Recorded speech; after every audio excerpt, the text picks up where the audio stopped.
see. If you arrive an hour late, Mr. Billing, you'll have to put up with cold meats, I'm afraid. It is uncommonly good, thank you. Remarkably good. Miles makes a point of having his meals punctually, you know. That doesn't affect me a bit. Indeed, I almost think I enjoy a meal all the better when I can sit down and eat all by myself and undisturbed. Well, as long as you're enjoying it. Ah, that'll be Mr. Hofstede, I expect. Very likely. Good evening, Captain. Good evening. Well, how good of you to come up and see us. I just happened to be passing through and I see you have company with me. Oh, it's quite by chance he came in. Would you come in and have something too? Oh no, hot meat this late at night? No, my digestion. Well, once in a while. No, my dear lady, I'll stick to my tea and bread and butter. It's much more wholesome in the long run and a bit more economical too. Oh, you mustn't think that Thomas and I are spendthrifts. No, never think that of you. Is he not at home? No, he went for a quick turn after supper with the boys. I doubt that was a wise thing to do. You know, I fancy I hear him coming right now. No, I don't think that's him. Come in! Ah, it's you, Mr. Hofstede. Yes. I'm sorry, I was delayed in the printer. Now you will forgive me. Good evening. Good evening, Mr. Mayor. Here on business, no doubt. Partly. It's about an article for the paper. So I imagine. I hear my brother has become a prolific contributor to the People's Messenger. Yes, Dr. Stockman is good enough to write in the paper when he has any home truths to tell. Well, were you...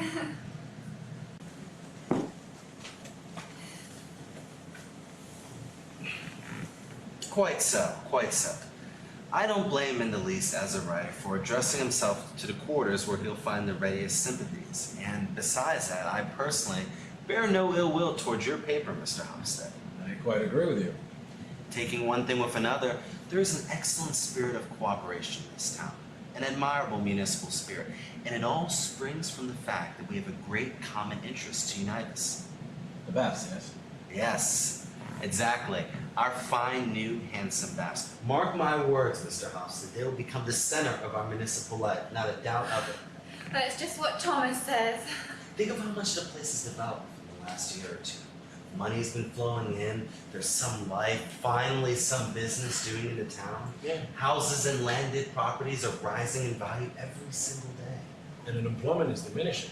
So of course that's true. The burden on the poor rates has been light, much to the relief of the property classes.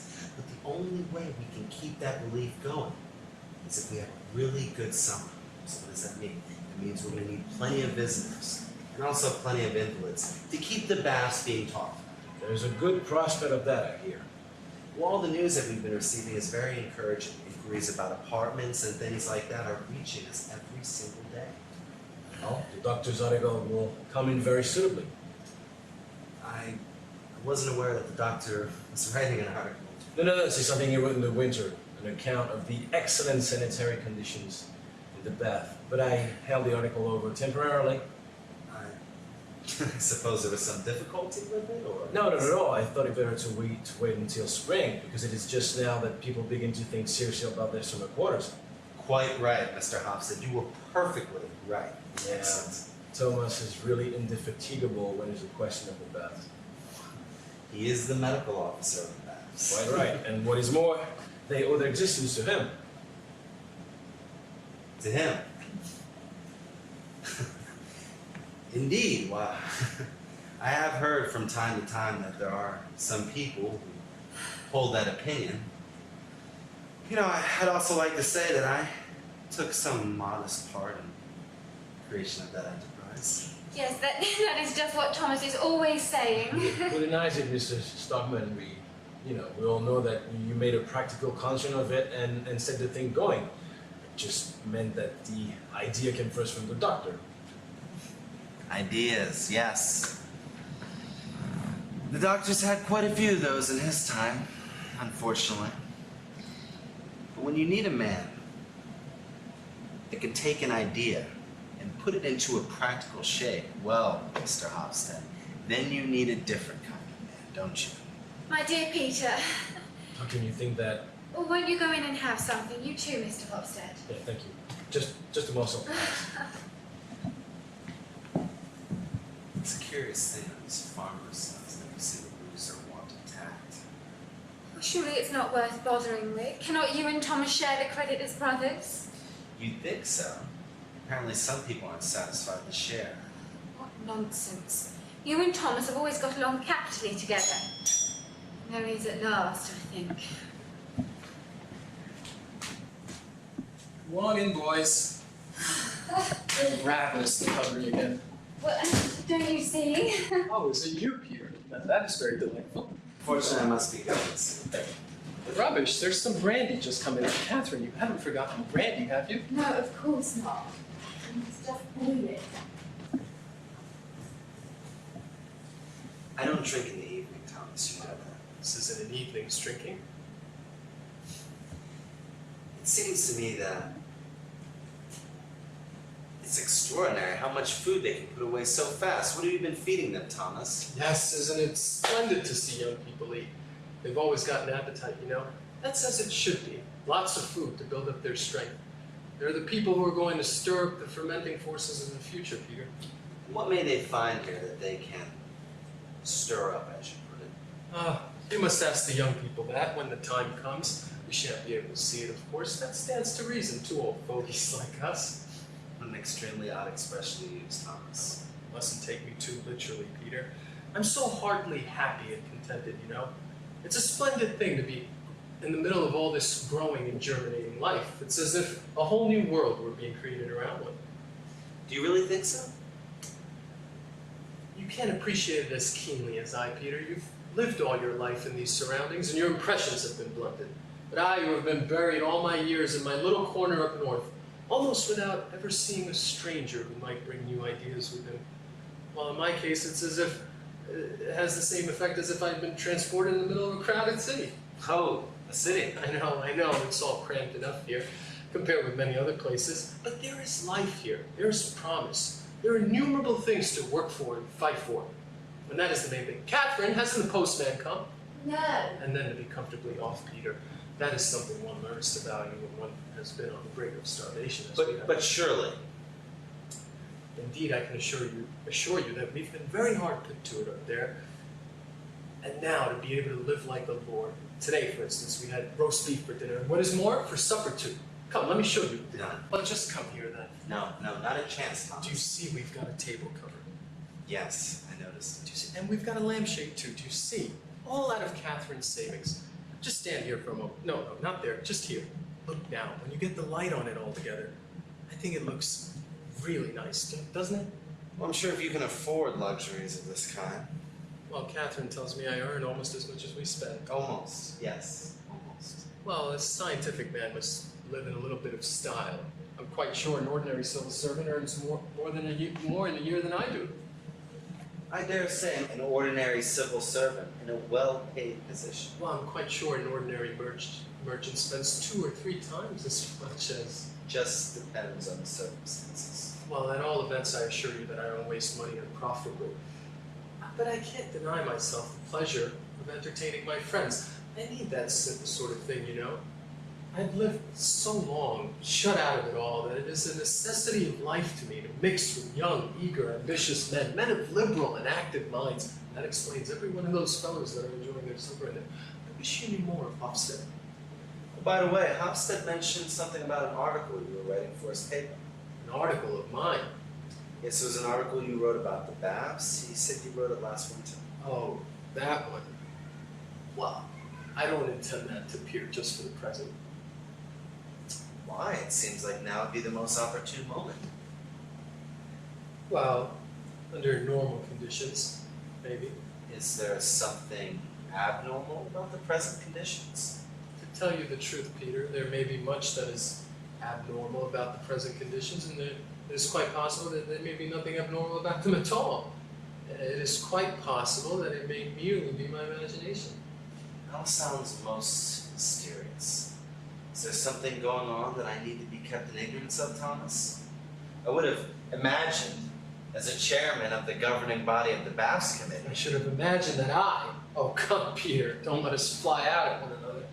Heaven forbid I should fly out at you. I've never been in the habit of doing that. I'm simply requesting emphatically that any arrangements be made in a business-like manner through all the proper channels and through the legal constituting authority of the town. You shall not be going behind our backs by any roundabout means, Thomas. What the deuce has all this got to do with me? You have an ingrained tendency to go your own way. At all events, it just doesn't work in a well-ordered community. The individual should subordinate himself to the community's authorities, or at least, more accurately, to the authorities that have the best interests of the town at heart. And that is exactly, Thomas, what you never appear willing to learn. Sooner rather than later, you're going to suffer for it. I've said my piece. Have you taken leave of your senses, Peter? You're on the wrong scent altogether. I am not usually at that. I'll excuse myself now. Good evening, Catherine. Good evening, Thomas. Gentlemen, Hofstad.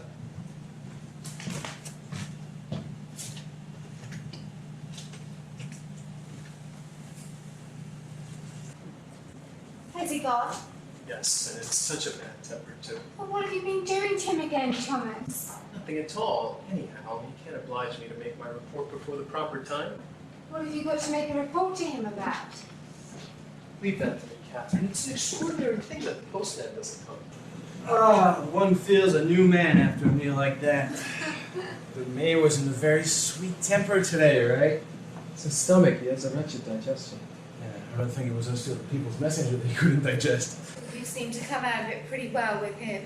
Well, yeah, nothing more than a sort of truce. That is just what it is. That word sums up the situation. Well, we must remember that Peter is a lonely man, poor chap. He has no home comforts of any kind, nothing but everlasting business. And all that infernal weak tea wash that he pours into himself.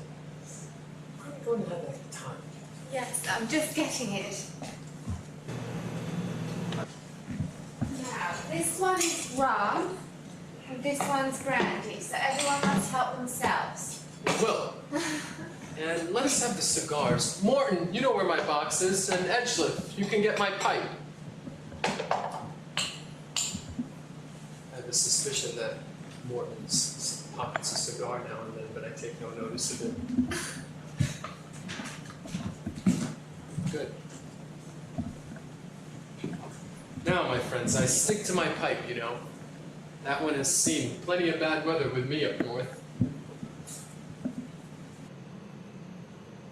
Hofstad, is there going to be anything of public interest in tomorrow's messenger? Nothing about municipal affairs, but the day after tomorrow I thought about printing your article. Oh, devil take it, my article. That must wait a bit. Well, I just got convenient space for it, and I thought it was just the good moment. Quite right, but it must wait all the same. I will explain to you later. Good evening.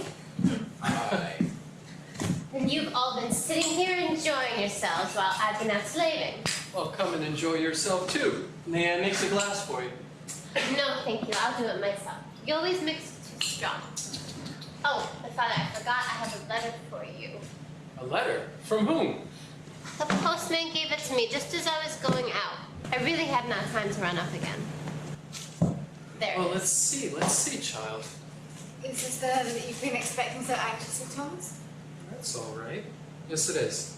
I must go to my room now. Is there no light in my room again, Catherine? Yes, the lamp is already lit on your desk. Okay. You must excuse me for a moment.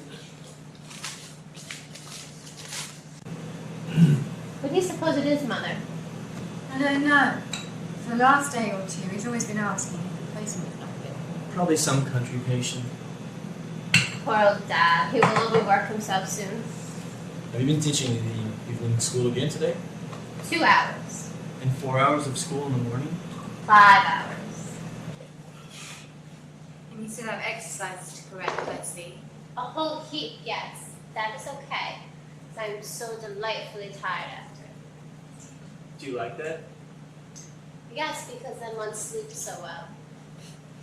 You must be dreadfully wicked, Portia. Wicked. Yeah, because you work so much. Mr. Roman says work is a punishment for our sins. Oh, what a duffer you are to believe a thing like that. Come, Aislinn. That's Captain.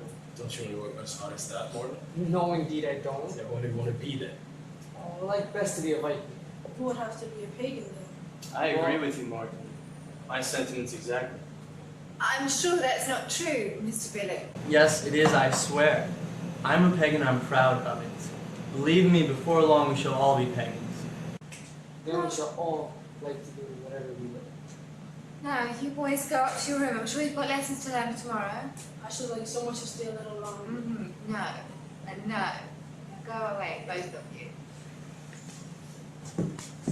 Do you think you can do the boys any harm to hear such things? I don't know, but I don't like it. You know, Mother, I think we're really wrong about it. Well, maybe, but I don't like it. Not in our home. There is so much falsehood at home and at school. At home, one must not speak, and at school we have to stand and tell lies to the children. Tell lies? Don't you suppose we have to teach them all sorts of things we don't believe? That's perfectly true. Have you had time to do anything about the English story you promised to translate for us? No, not yet, but I will get it to you in good time. Well now, the town will have something new to talk about, I can tell you. And what's this? Great discovery, Pat. Really? A discovery of yours. Discovery of mine. Let them come saying as usual that it is fancy and a crazy man's imagination. But they will be careful what they say this time, I can tell you. Father, tell us what it is. Yes, yes, only give me time and you shall know all about it. If only I had Peter here now. Just goes to show that we men can go about forming our judgment when we are as blind as any moles. Are you driving at, Doctor? Isn't it the universal opinion that our town is a healthy spot? Certainly. Quite an unusually healthy spot. In fact, a place that deserves to be recommended in the warmest possible manner, either for invalids or for people who are well. Yes, but my dear Thomas. And I've been recommending it and praising it, both in the messenger and in pamphlets. Well, what then? Do you know what they are? These great, splendid bats that have cost so much money. Do you know what they are? What are they? Yes, what are they? The whole place is a pest house. The bats? Our bath. The whole bath establishment is a whited poison sepulchre. The gravest possible danger to the public health. All that nastiness up at Mollydale, all that stinking filth is infecting the water in the conduit pipes leading to the reservoir. Well, the bathing place is just there. How can you be so sure of all that, Doctor? I've investigated the matter most conscientiously. For a long time past, I suspected something of the kind. Last year, we had some very strange cases of illness among the visitors. Typhoid cases and cases of gastric fever. Yes, that's quite true. At the time, we supposed the visitors had been infected before they came. But later on in the winter, I began to have a different opinion, so I set myself up to examine the water as well as I could. So that's what you've been so busy with. Indeed, I've been busy, Catherine. But here I had nothing of the necessary scientific apparatus, so I sent samples, both of the drinking water and of the seawater, up to the university to have an accurate analysis made by a chemist. And have you got that? Here it is. It proves the presence of decomposing organic matter in the water. The water is absolutely dangerous to use either internally or externally. What a mercy, you've discovered it in time. You may well say so. And what do you propose to do now? See the matter put right naturally. Can that be done? It has to be done, otherwise the whole bath establishment would be absolutely useless and wasted. We need not anticipate that. I have a very clear idea of what needs to be done. But why have you kept everything so secret, Thomas? You think I was going to run about the town gossiping about it before I had absolute proof? No, thank you. I'm not such a fool. Still, you might have told us. Not a living soul, but tomorrow you may run around with the old badger. Thomas. Well, to your grandfather then. And the old boy will have something to be astonished at. I know he thinks I'm cracked, and lots of other people think so too. And now these good folks shall see. They shall just see. There will be a nice upset in the town, Catherine. You can't imagine what it will be. All the conduit pipes will have to be relayed. All the conduit pipes? Yes, of course. The intake is too low down. It will have to be lifted to a position much higher up. Then you were right after all. Remember, Petra. I wrote opposing the plans before the work was begun. At the time, no one would listen to me. But now I'm going to let them have it. Of course, I've prepared a report for the Baths Committee. I've had it ready for a week and was only waiting for this to come. Now it shall go off at once. Look at that. 4 closely written sheets, and the letter shall go with them. Give me a bit of paper, Catherine. Something to wrap them up in. Yes, that will do. And give it to... What the deuce is her name? Give it to the maid and tell her to take it at once to the mayor. What do you think Uncle Peter will say, Father? Well, what is there for him to say? I think he should be very glad that such an important matter has been brought to light. Will you let me print a short note in the paper about this? Well, I would be very much obliged if you will. I think it's very important for every municipal voter to have this information. Certainly. She's just gone with it. Ofsted, don't you think the town ought to give Dr. Stockman some sort of testimonial? Nonsense. As a matter of fact, I've done nothing more than my duty. I've only made a lucky fine, that's all. Still all the same. I will speak to Osler soon about it. No, my good friends, don't let us have any of that nonsense. I won't hear anything of the kind. And if the Bats Committee should think of voting me an increase in salary, I won't accept it. That's quite right. Your health, Father. Your health, Doctor. Good health. Thank you, my dear fellows. I feel tremendously happy. It's a splendid thing for a man to be able to feel that he has done service to his native town and to his fellow citizens. Hurrah, Catherine!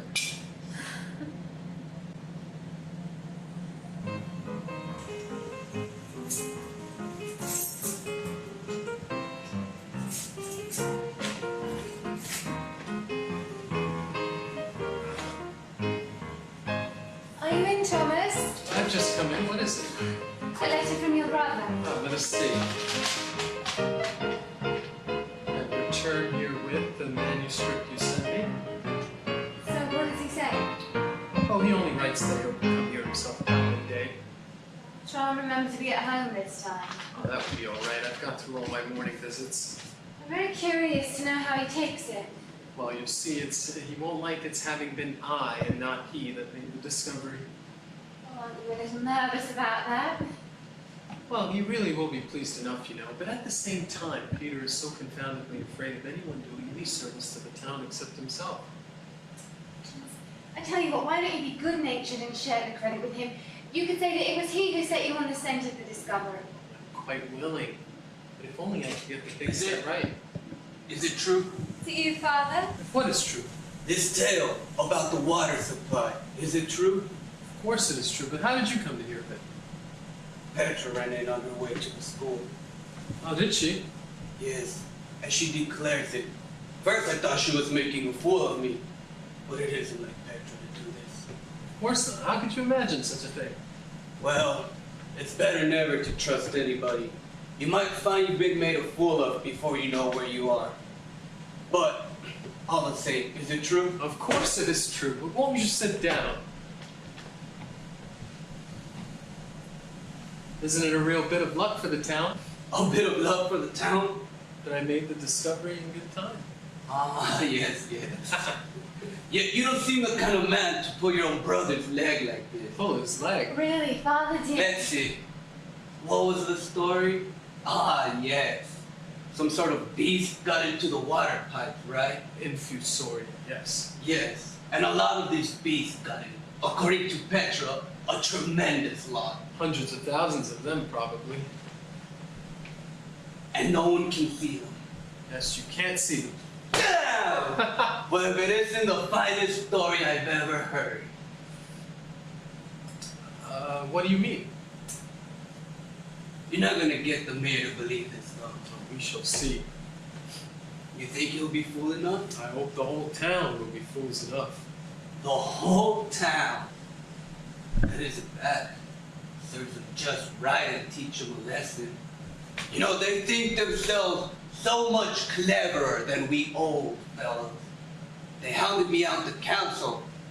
They did, I tell you, they hounded me out. But now, they will pay for it. You pull their legs, Thomas. Really? You pull their legs too.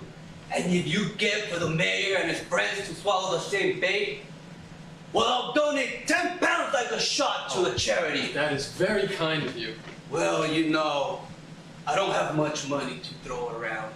But if you can work this, I'll donate 5 pounds to a charity in Christmas. Morning. Oh, I beg your pardon. Not at all. Come in.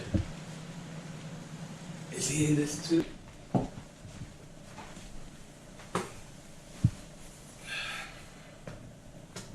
Certainly he is. I must have thought it. This must get on the papers, and you know how to do it. You work that wit, Thomas. But now, I must go. Oh, won't you stay a while? No, I must be off. But you play this game for all it's worth. You won't repent it. Damned if you will.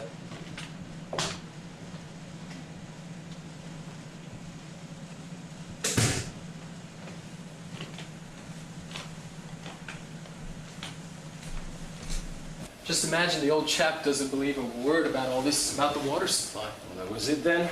Yes, that was it. Perhaps it's the same thing that brings you here? Yes, it is. Can you spare me a few minutes? As long as you like.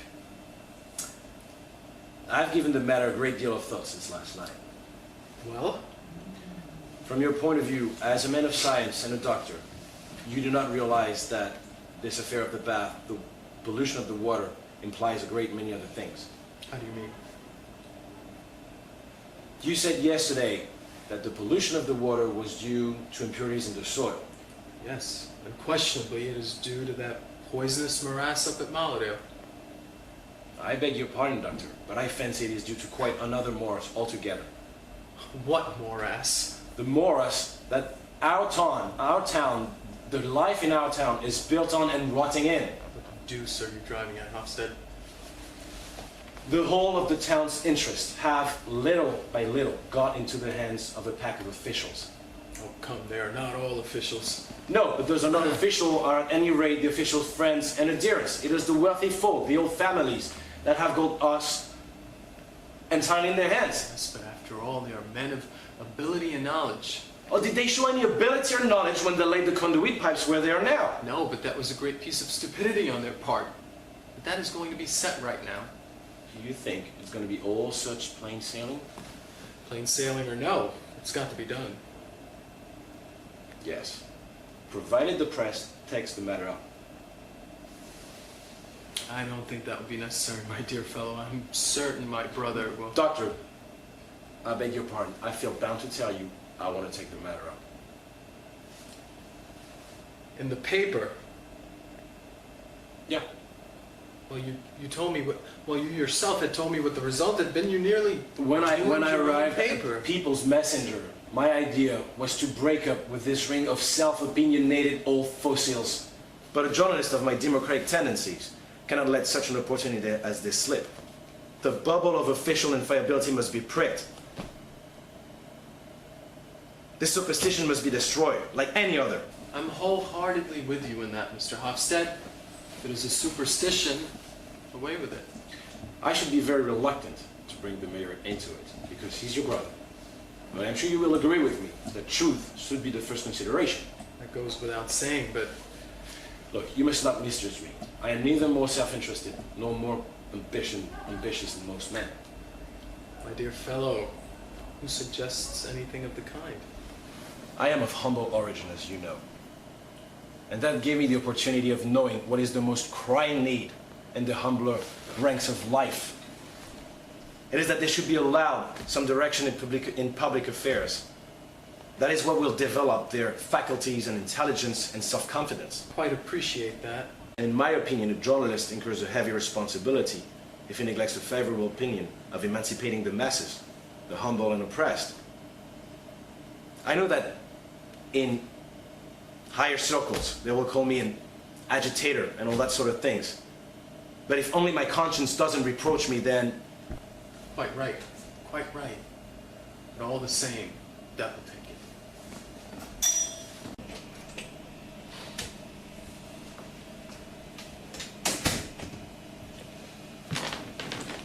Excuse my taking the liberty, Doctor. Oh, is it you, Osixon?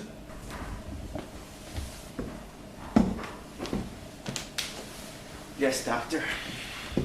Is it me you want to Slexon? No, I didn't know I'd find you here. It was the doctor I was looking for. Quite at your service. What is it? Is what I heard from Mr. Billy true, sir? Did you mean to improve the water supply? Yes, for the baths. Quite so, I understand. Well, I've come to say that I'll back that up by every means in my power. Do you see? Well, I should be very grateful to you, but... Because it may be no bad thing to have a small tradesman at your back. we form, as it were, a compact majority in the town, if we choose. And it's always a good thing to have the majority on your side, Doctor. That is undeniably true, but I confess that I don't see why such unusual precautions should be taken in this case. It seems to me such a plain, straightforward thing.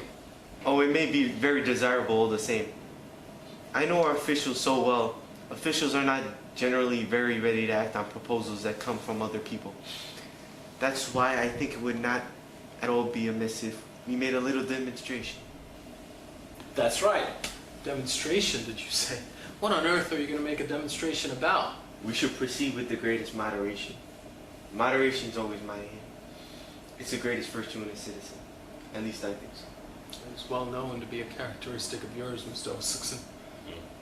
I think I may pride myself on that matter.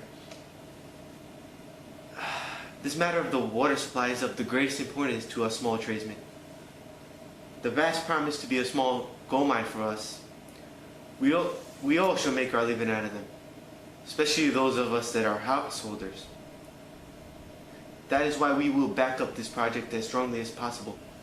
Yes? And what is more, a local secretary of the Temperance Society.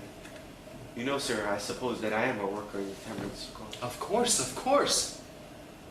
Well, you can understand that I come in contact with a great many people. And as I have the reputation of a temperate and law-abiding citizen, like yourself, Doctor, I have a certain influence in the town. A little bit of power, if I may be allowed to say so. I know that quite well, Mr. Osixon. So you see, it would be an easy matter for me to set foot on some sort of testimonial. Testimonial? Yeah, some kind of address of thanks from the townspeople for your share in a matter of such grave importance to society. I need scarcely say that it would have to be a matter drawn up with the greatest regard for moderation. I can't tell you, dear Mr. Osixon, how extremely pleased I am to find such hearty support among my fellow citizens. I'm delighted, delighted. Now, you will take a small glass of sherry, huh? No thank you, Doctor. Oh, what do you say to a glass of beer, then? Nor that either, Doctor. I never drink it as early as this. I'm going into town now to talk this over with one or two people and prepare the ground. That is tremendously kind of you, Osixon, but I still can't see why such unusual precautions should be taken in this case. It seems to me that the thing should go of itself. Well, the authorities are somewhat slow to move.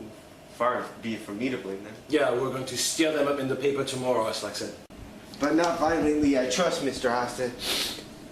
You know that we small tradesmen are at your back at all events, like a solid wall. Well, I must say goodbye, Doctor. See you.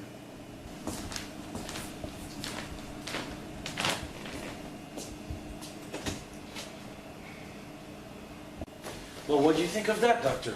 Don't you think it's high time we steer a little life into this slackness and vacillation and cowardice? Are you referring to Osixon? Yes, I am. He's one of those we're floundering about. Decent enough fellow though he may be otherwise. But most of the people here are in just the same case. Seesawing and edging first on one side and then to the other. So overcome with caution and scruple that they never dare to take any decided step. But Osixon seemed to me so thoroughly well-intentioned. There is something I esteem higher than that, Doctor. It is for a man to be self-reliant and sure of himself. I think you're perfectly right there. That is why I want to seize this opportunity and try if I cannot manage to put a little life, a little virility into these well-intentioned people for once. The idol of authority must be shattered in this town. This gross and inexcusable blunder of the water supply must be brought home to the mind of every municipal voter. Very well. If you are absolutely certain that it is for the good of the community, so be it. But not until I've had a talk with my brother. Anyway, I will get a leading article ready. And if the mayor refuses to take the matter up, how could you conceive such a thing possible? It is conceivable. And in that case? In that case, you may print my report, every word of it. May I? Have I your word for it? Here it is. It can do no harm for you to read it through. You can return it to me later on. Good. Good. This is what I will do. And now, goodbye, Doctor.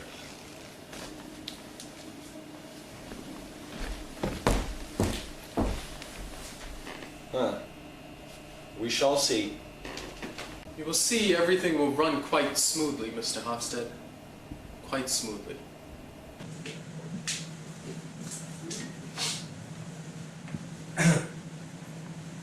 Catherine? Oh, are you back, Petra? Yes, I have just come from school.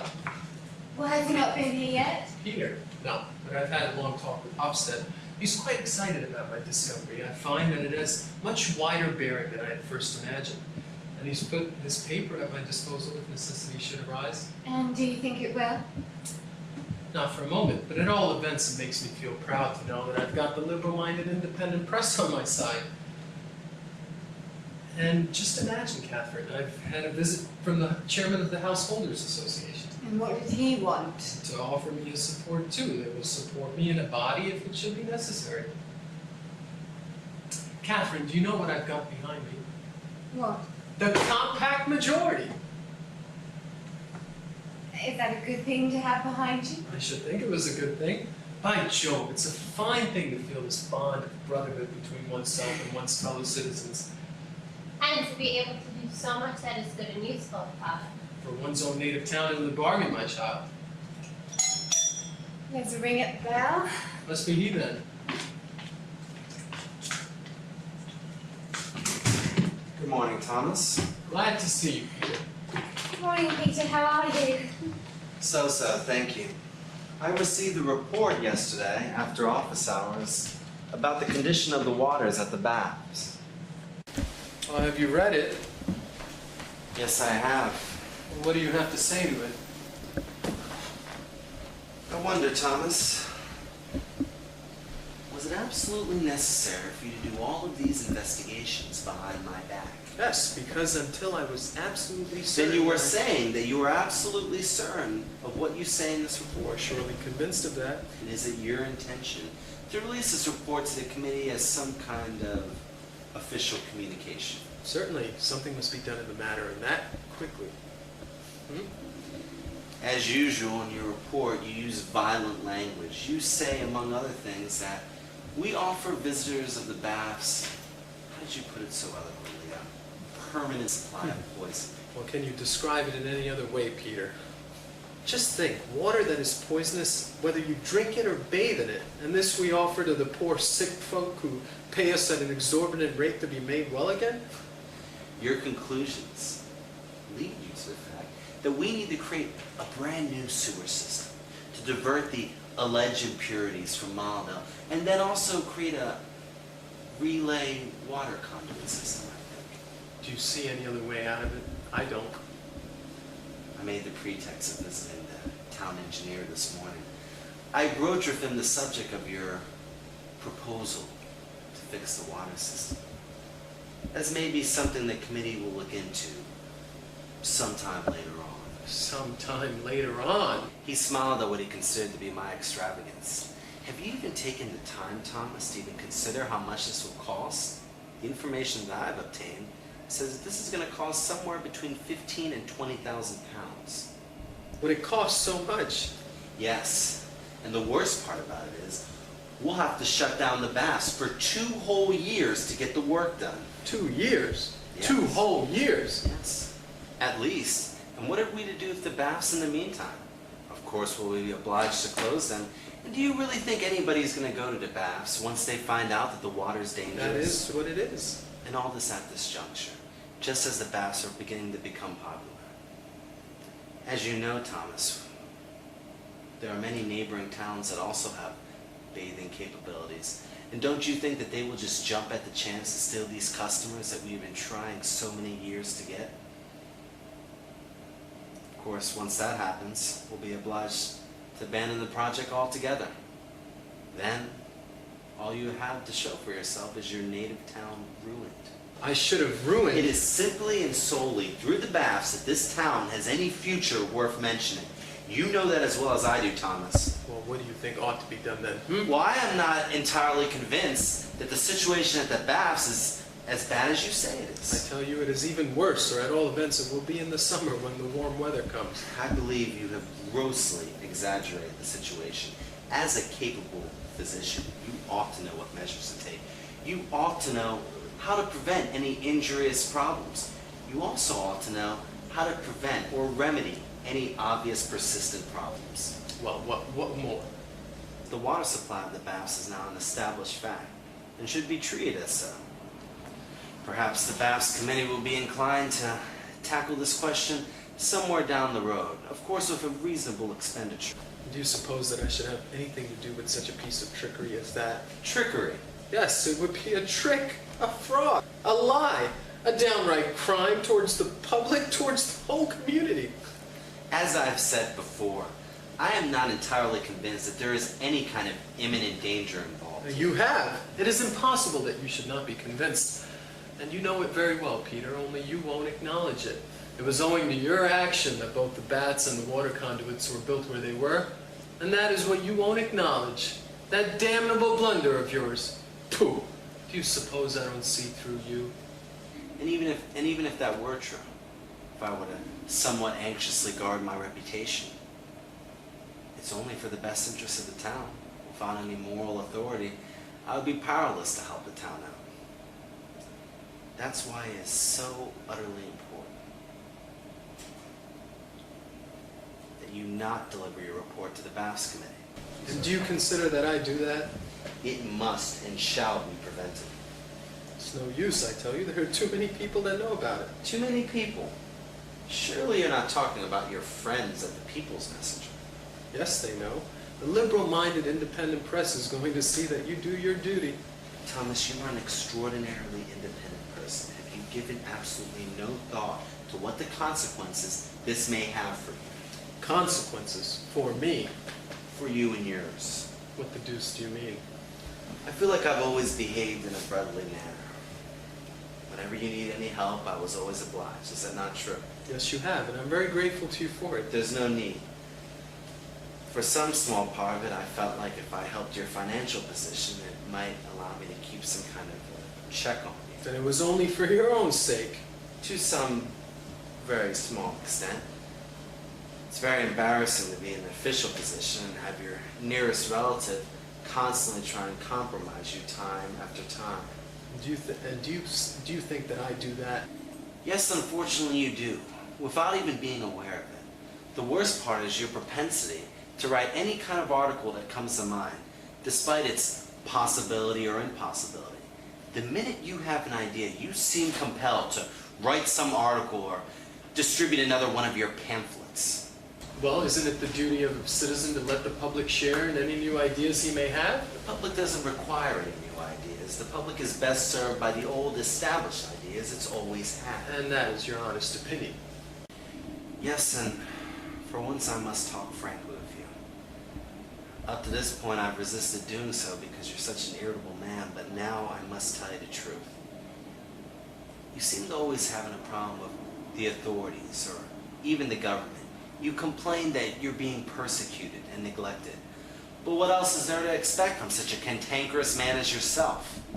What next? Cantankerous, am I? You're an extremely cantankerous man to deal with. Believe me, I know this at my own peril. You never take into consideration the things that you should be focused on. Like, for example, it was I who elected you as the medical officer of the baths. I was entitled to it as a matter of course. I and nobody else. I was the first person who thought that the town could be made into a flourishing watering place, and I was the only person who saw it at the time. I had to fight single-handedly in support of the idea for many years, and I wrote and wrote. Undoubtedly. But things are not ready for the scheme yet. Of course, there's no way you could have known this in your little place way up north. But when things are ripe for the picking, I and the others took matters into our own hands. And made this mess of all my beautiful plan. It's pretty obvious what clever fellows you were. I know that you will find me inexorable in what I'm about to require you to do. And what is that? As you have been so indiscreet to talk about this to outsiders, despite the fact that you should have kept it completely confidential and official, we are going to need you to make a public statement completely refuting your findings. I? How? I don't understand. The first thing you're going to need to do is come out and say that, after further investigation, the situation at the baths is not nearly as dangerous as you thought it was. Oh, so that is what you expect. We also expect you to come out with all of your confidence in the BAFS committee in being able to handle this problem in the future. But you won't be able to do that by patching and tinkering at it. Never! Take my word for it, Peter, I mean what I say, as deliberately and emphatically as possible. As an official member of the committee, you have no right to an opinion. No right. As an official member, you have no right. As a private citizen, that is an entirely different matter. This is too much. I, a doctor, a man of science, have no right to? This is not entirely a scientific matter. It's a lot more complicated than that, Thomas. There is a technical side, and then there's also an economic side to it. I don't care what it is. I intend to express my opinion on any subject under the sun. As you please, on any subject except the BAFS. That I forbid. You forbid? You a pack of... I, your chief, forbid it. And as your chief, you will obey me. Oh, Peter, you were not my brother. Father, you shan't stand it. Petra! See, we've been eavesdropping, have we? Well, you were talking so loudly we couldn't help it. Yes, I was listening. It's good. I'm glad that you were listening. Oh, you were saying something about forbidding and obeying? Thomas, you brought that out. So I'm to give myself the lie publicly. You are going to read from a statement that was approved by the BAFS committee. And if I do not obey, then we will be forced to issue a statement ourselves to reassure the public. then I will use my pen against you. I stick to what I have said, and I will prove that I am right and that you are wrong. What will you do then? Thomas, if you do that, I will not be able to prevent you from being dismissed. What? Father, dismissed. Dismissed. You will be completely dismissed and removed from all concerns of the BAFS committee. You would dare do that? It is you who are playing the daring game, Thomas. Uncle, that is a shameful way to treat a man like Father. Do hold your tongue, Petra. I see everybody in this house is free to have their own opinion, aren't they? Well, Catherine, you have always been the most sensible person here.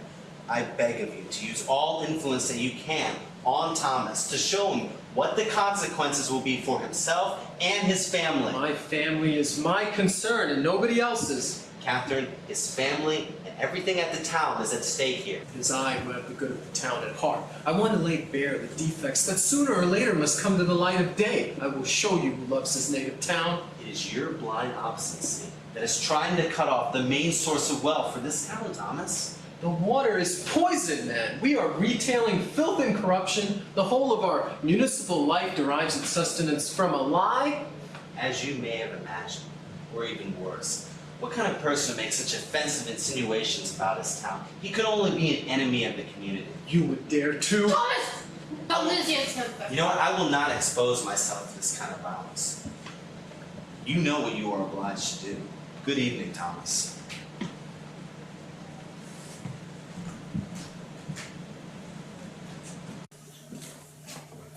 Am I to put up with such treatment as this in my own house, Catherine? What do you think of that? Indeed, it is both shameful and absurd, Thomas. If only I could give Uncle a piece of my mind. It's my own fault. I should have flown at him long ago, shown my teeth, bitten. To hear him call me an enemy of the community, me, I shall not take that lying down. Upon my soul. Thomas, your brother has power on his side. But I have right on mine. Right. Indeed, right. What use is right if you've not got might? Oh, Mother, how can you say such a thing? Do you think that in a free country it is no use having right on your side? You're absurd, Catherine. And besides, don't I have the liberal-minded independent press to lead the way? And the compact majority behind me? That is might enough, I should think. Thomas, you don't mean to... Don't mean to what? to set yourself up in opposition against your brother. In God's name, what else do you expect me to do but take my stand on right and truth? Yes, I was just going to say that. It won't do you any earthly good. If they won't do it, they won't do it. Oh, Catherine, just give me time and you will see how I will carry the war into their camp. You will carry the war into their camp and get your dismissal. That's what you'll do. In any case, I will have done my duty to my family. I, who am called its enemy. Towards your family? Towards your home? Do you think that this is doing your duty towards those you have to provide for? Oh, Mother, don't always think first of us. it's easy for you to talk. You can shift yourself if needs be. What about the boys, Thomas? Think a little of yourself and of me too. Are you out of your senses, Catherine? If I were to be such a miserable coward as to go on my knees to Peter and his damned crew, do you think I should know an hour's peace of mind in all my life afterwards? Don't know anything about that. But God preserve us from the peace of mind you shall have if you go on defying him. You will have no means of subsistence. You have no income to count upon. I would have thought you had enough of that in the old days. Remember that, Thomas. Think what that means. This is what this slavery can bring upon a free, honorable man. Isn't it horrible, Catherine? Yes, it is sinful that they should treat you this way. Good heavens, one has to put up with so many injustices in the world. There are the boys. Look at them. What's to become of them? No, you could never have the heart. The boys, No. Even if the whole world goes to pieces, I will never bow my neck to this yoke. What are you going to do, Thomas? I mean to have the right to look at my sons in the face when they are grown men. God help us. Father is splendid, he will not give in.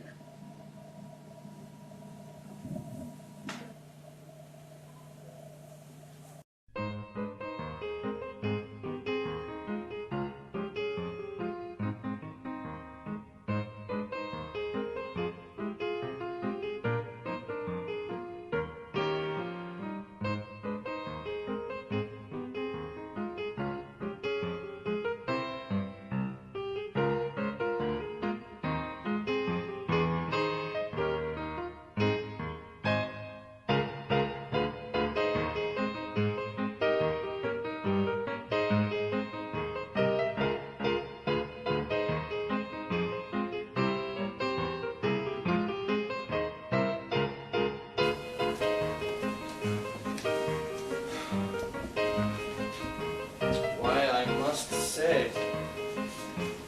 Have you read it through? Yes, indeed I have. Don't you think the doctor hits them pretty hard? Hard? Close to my soul, he's crushing. Every word falls like, how shall I put it, the blow of a sledgehammer. Yeah, but they're not the sort of people to throw up the sponge at the first blow. It is true, and for that reason we must strike blow upon blow until the whole of this aristocracy tumbles to pieces. When I sat in there reading this, I almost seemed to see a revolution in being. Speak so that Slaxon cannot hear you. Well, Slaxon's a chicken-hearted chap, a coward. There's nothing of the man in him. But this time you will insist on your own way? You will put the doctor's article in? Yes. And if the mayor doesn't like it? I'll be the devil of a nuisance. Well, fortunately we can turn the situation to good account, whatever happens. If we will not fall in with the doctor's project, he will fall out with all the small tradesmen, the crowd of the Householders Association, and the rest of them. And if he does fall in with it, he will fall out of the large shareholders of the Bath, who up to now has been his most valuable supporters. Yes, because they will have to fork out a pretty penny. Oh yes, you may be sure they will. And in this way, the ring will be broken up. See? And then every issue of the paper, we will enlighten the public on the mayor's incapability on one point and another, and make it clear that all the positions of trust in the town, the whole control of municipal affairs, ought to be put in the hands of the liberals. That is perfectly true. I see it coming, I see it coming. We're on the threshold of a revolution.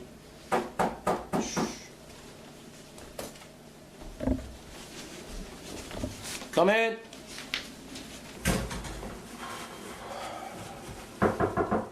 Ah, it is you, Doctor. You may set to work and print it, Mr. Hofstede. Has it come to that then? Hurrah! Undoubtedly it has come to that. Now they must take what they get. War to the knife, I hope. There's going to be a revolution in the town tomorrow, Mr. Billing. War to the knife, I hope. We'll get our knives to their throats, Doctor. This article is only the beginning. I've got 4 or 5 more sketched out in my head. Where's Slickson? Oh, Slickson? Just come here for a minute. 4 or 5 more articles, did you say, on the same subject? Oh no, far from it, my dear fellow. They're about quite another matter. But they all spring from the same question of the water supply and the drains. One thing leads to another. It's like beginning to pull down an old house, exactly. Upon my soul, it's true. You find you're not done until you've pulled all the old rubbish down. Pull down? You're not thinking of pulling down the old baths, surely, Doctor? Far from it, don't be afraid. Oh no, we meant something quite different.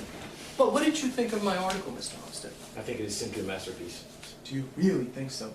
Well, I'm very pleased, very pleased.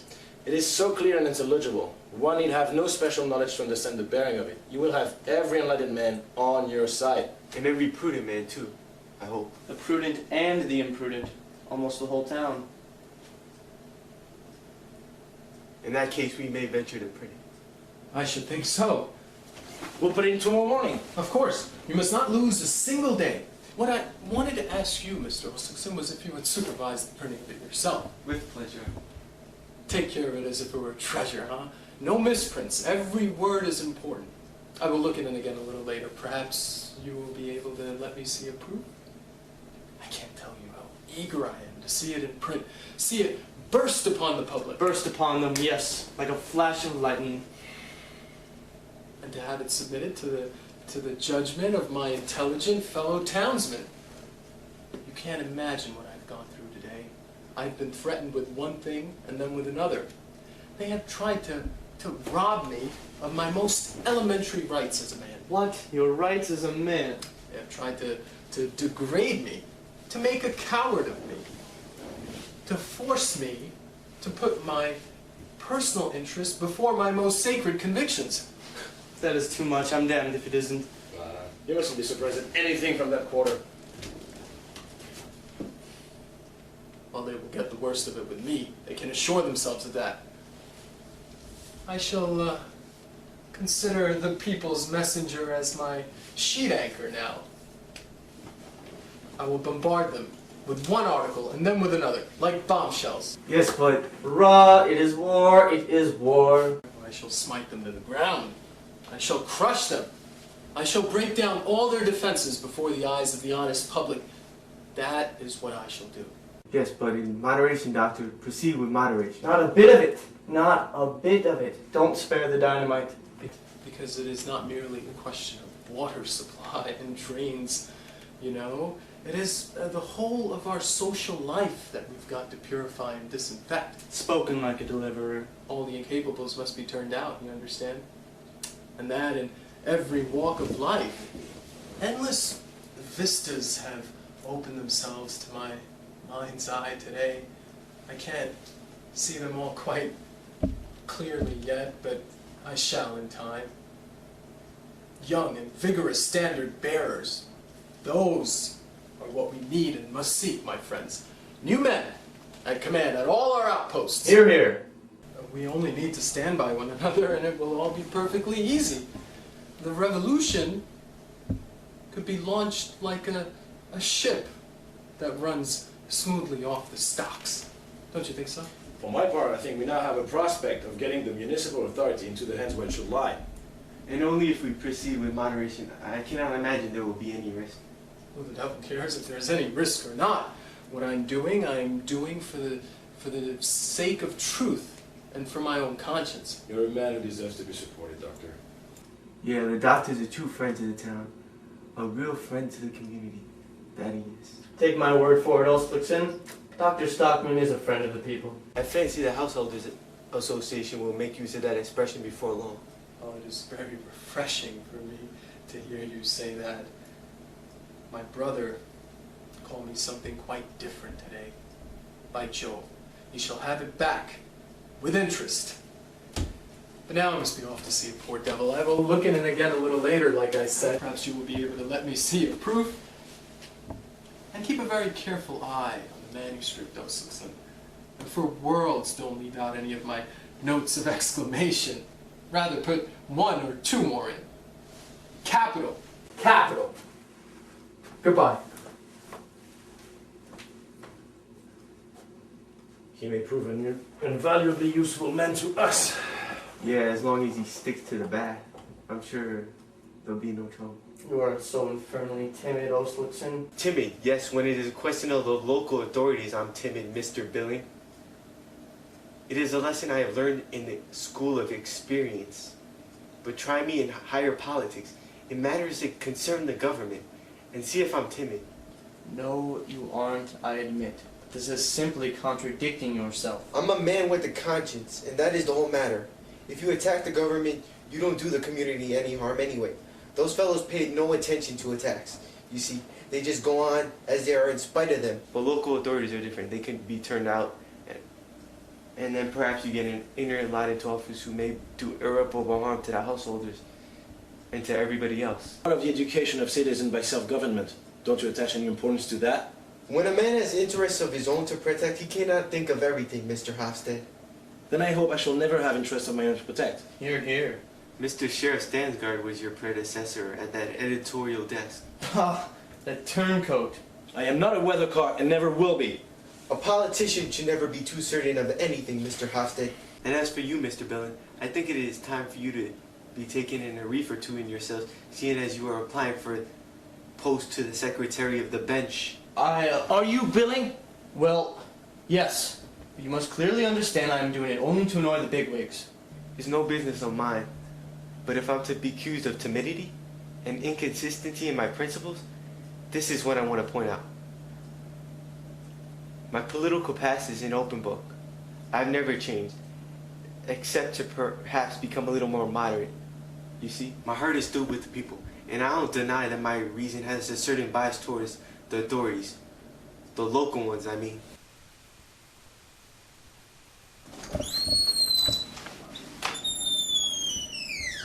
Aren't we trying to get rid of him, Hofstad? Do you know anyone else who will advance the money for our paper and printing bill? It is an infernal nuisance we don't possess some capital to trade on. Yeah, if only we had that then. Suppose you were to apply to Dr. Stockton. What's the use? He has got nothing. No, but he has got a war man in the background. Old Martin Keeler, the Badger they call him. Are you sure he has got anything? Good Lord, of course he has. Some of it must come to the Stockmans. Most probably he will do something for the children in all events. Are you counting on that? Counting on it? Of course I'm not counting on anything. That is right, and you should not count on the post to the secretaryship to the bench either if I were you, because I can assure you, you won't get it. Do you think I'm not quite aware of that? My object is precisely not to get it. A slight of that kind stimulates a man's fighting power. It is like getting a supply of fresh bile, and one needs that badly enough in a hole and corner place like this, where so seldom anything happens to stir one up. Quite so. Quite so. I shall be heard of yet.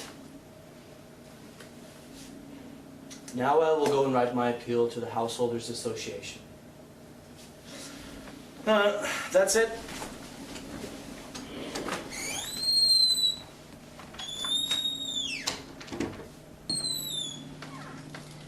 Yes, you must forgive Won't you me. sit down? No, thank you. I must go again in a moment. Have you come with a message from your father by any chance?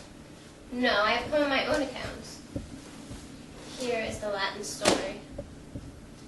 Why have you brought it back? Because I'm not going to translate it. But you promised me faithfully. Yes, but then I had not read it. And I don't suppose you have read it either. No, you know quite well I don't understand Latin, but... Quite so. That is why I wanted to tell you that you must find something else. You cannot use this for the People's Messenger. Why not? Because it conflicts with all your opinions. Ah, for that matter. You don't understand me. The burden of this story is that there is some supernatural power that looks over the so-called good people in this world and lets the best happen in their case, while all the so-called bad people are punished. But that is all right. That is just what our readers want. And are you going to be the one to give it to them? Look, you're perfectly right. But an editor cannot always act as he would prefer. He's often obliged to bow to the wishes of the public in unimportant matters. Politics are the most important thing in life, for a newspaper anyway. And if I want to carry my public on the path that leads to liberty and progress, I must not frighten them away. You know, if they find a moral tale of that sort in the serial, at the bottom of the page, they will be all the more ready to read what is printed above it. They feel more secure, as it were. For shame. You would not go and set a snare like that for your readers. You are not a spider. Thank you for having such a good opinion of me. No, as a matter of fact, it's his Billings' idea, not mine. Billings? Yeah. Yeah, he propounded that theory here one day, and it's Billing who's so anxious to have the story in the paper. I don't know anything about the book. But how can Billing, with his emancipated views... Billing is a many-sided man. He's applying for the post of secretary to the bench, I hear. I don't believe it, Mr. Hofstad. How could he possibly bring himself to do such a thing? You must ask him then. Should never have thought it of him.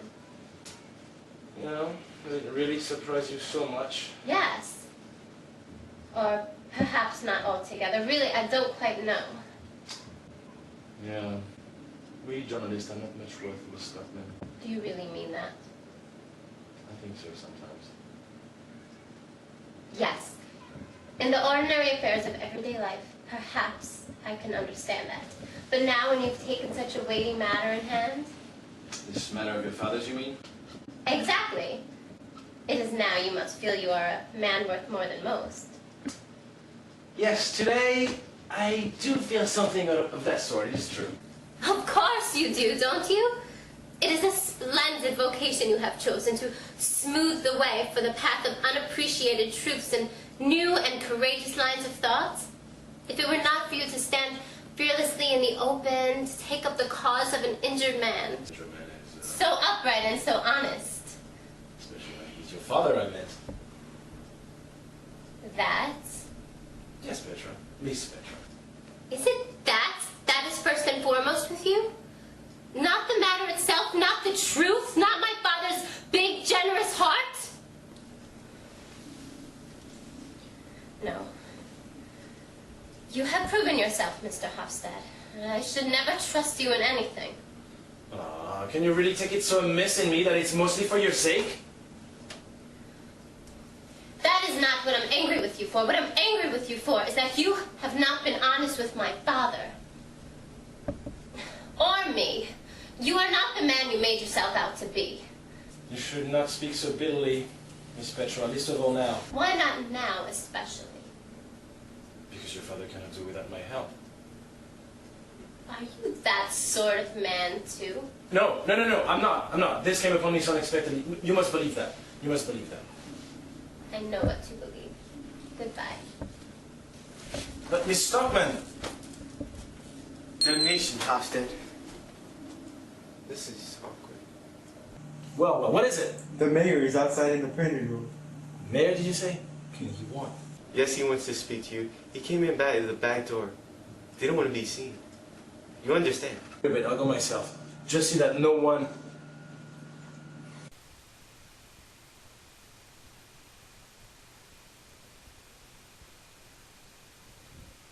You did not expect to see me here, did you, Mr. Hofstad? Relieve you of your...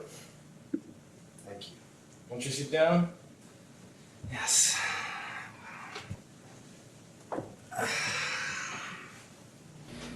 had an extremely annoying experience today, Mr. Hofstad. Really? Oh, well, with all the business you have to attend to. The medical officer of the baths is responsible for everything that's happened today. Indeed? The doctor? He's addressed a kind of report to the baths committees about certain alleged defects of the baths. Has he? Indeed? Yes. He has told you, hasn't he? I thought that he... Oh, yeah, it is true. He did mention something about... I don't have that copy. There it is, on the desk. Right. But look here. This is what I was speaking That's about. the doctor's article. Mr. Oh, is that what you were speaking about? Yes, it is. What do you think of it? Oh, well, I'm only a layman. I've only taken a very cursory glance at it. But are you going to print it? I cannot very well refuse a distinguished man. I have nothing to do with that in the paper, Mr. Mayor. I understand. I merely print what is put it in my hands. Quite so. And so I must. Mr. Aslauskas, wait a moment. May I, Mr. Hofstad? Please, Mr. Mayor. You're a very considerate and thoughtful man, Mr. Aslauskas. I'm delighted to hear you think so, sir. You hold a considerable amount of influence in this town. Chiefly among the small tradesmen, sir. Small taxpayers are the majority, here and everywhere else. That's true. And I suppose that you have a general knowledge of the public opinion, isn't that right? Yeah, I think I may say I do, Mr. Mayor. Well, since there's such a praiseworthy spirit of self-sacrifice among the less wealthy citizens of the town, so I thought that What? self-sacrifice is pleasing evidence of a very spirited town. I might say that I wasn't expecting it, but I guess that you have a closer knowledge of public opinion than I. But Mr. Mayor. And it is a big sacrifice the town's gonna have to make. The town? But I don't understand. Is it the baths? The earliest estimates point to the fixing of the baths costing at least 20,000 pounds. Of course, we'll be forced to raise a municipal loan because of it. Surely you didn't mean that the town must pay. Do you mean that it must come out of the municipal funds, out of the ill-filled pockets of the small tradesmen? Where else do you think the money's gonna come from? But damn it all, I beg your pardon, Mr. Mayor. This is quite another matter, Mr. Hofstad. The most fatal part of it all is that we'll have to shut down the baths for a couple of years. Shut them? Shut them all together? For 2 years? Yes. That's how long it will take to fix it, at least. I'm damned if we will stand up for that. What are we householders to live upon in the meantime? But what should we do? Do you really think that anybody's gonna come to the town if we keep proclaiming that the water's polluted? Or that we're living over a plague spot? Or that the entire town is... And the whole thing is merely imagination? With my best will, I'm certain that that is the case. Well then I must say, this is absolutely unjustifiable, Dr. Stockman. I beg your pardon, It's Mr. Mayor. lamentably true. My brother, unfortunately, has always been a headstrong man. After this, do you mean to give him your support, Mr. Hofstad? How can you suppose for a moment that I would...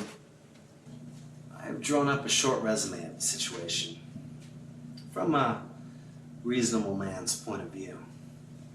In it, I have indicated how the baths can be fixed without outrunning all of the funds for the committee of the baths. Have you got it with you, Mr. Mayor? Happen to have brought along with me. Good Lord, there he is. Who? My brother? Where? Where? He's just gone through the printing room. How unlucky. I didn't want to meet him here. And I still had more to speak with you guys about. Go in there for the present. But There's only billing over there, it's fine. Quick, fine. quick, Mr. Mayor. He's just coming. Just try and be quick about it. Pretend to be doing something.